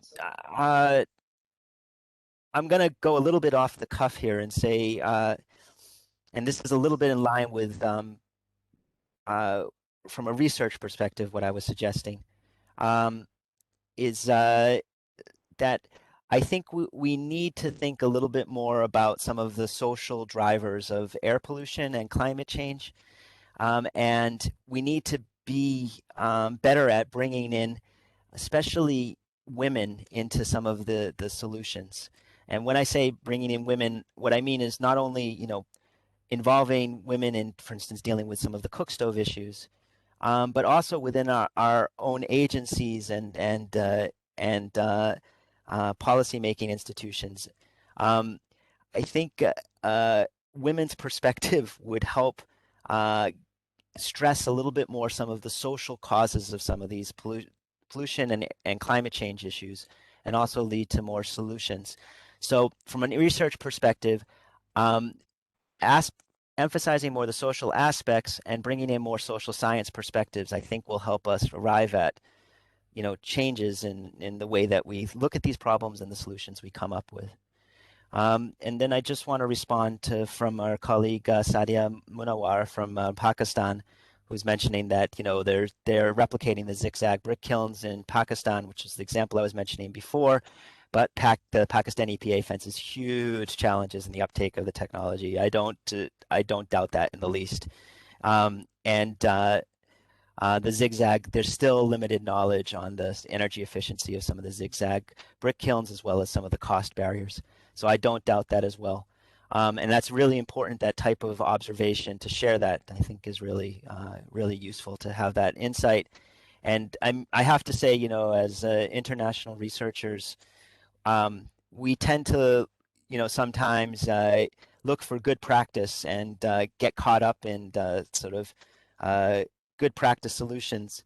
It appears nicely on a YouTube video and it appears nicely on UNEP website, but we don't talk enough about the challenges that we face. It's not popular in the development community, but I think, this also links into the previous question. We need to get better at not only talking about good practices, but the challenges to adopting good practices and what those challenges are and how we can concretely deal with them. So I really appreciate the comment from Sadia. Thank you so much. I think we do not have any questions, and we are already beyond the time of the closing of the meeting. So closing of the workshop. Thank you so much, Dr. Eric, for your presentation and for the contribution to the workshop. Many participants are appreciating your presentation. So thank you so much for giving your time to the workshop and for us. Thank you so much. Thank you for the honor. I really appreciate it, Dr. Verma. Have a nice day. Thank you. So now we have come to the end of the presentation on the air pollution impact assessment. And this is the end of today's session of the capacity building workshop on air quality management. Thank you, expert speakers, for your presentations, which were full of new knowledge and informations. I believe all participants will benefit from the informations and knowledge you shared. We are thankful for the contribution to the workshop. Thank you, participants, for joining today's session. Thank you for your interest and participation.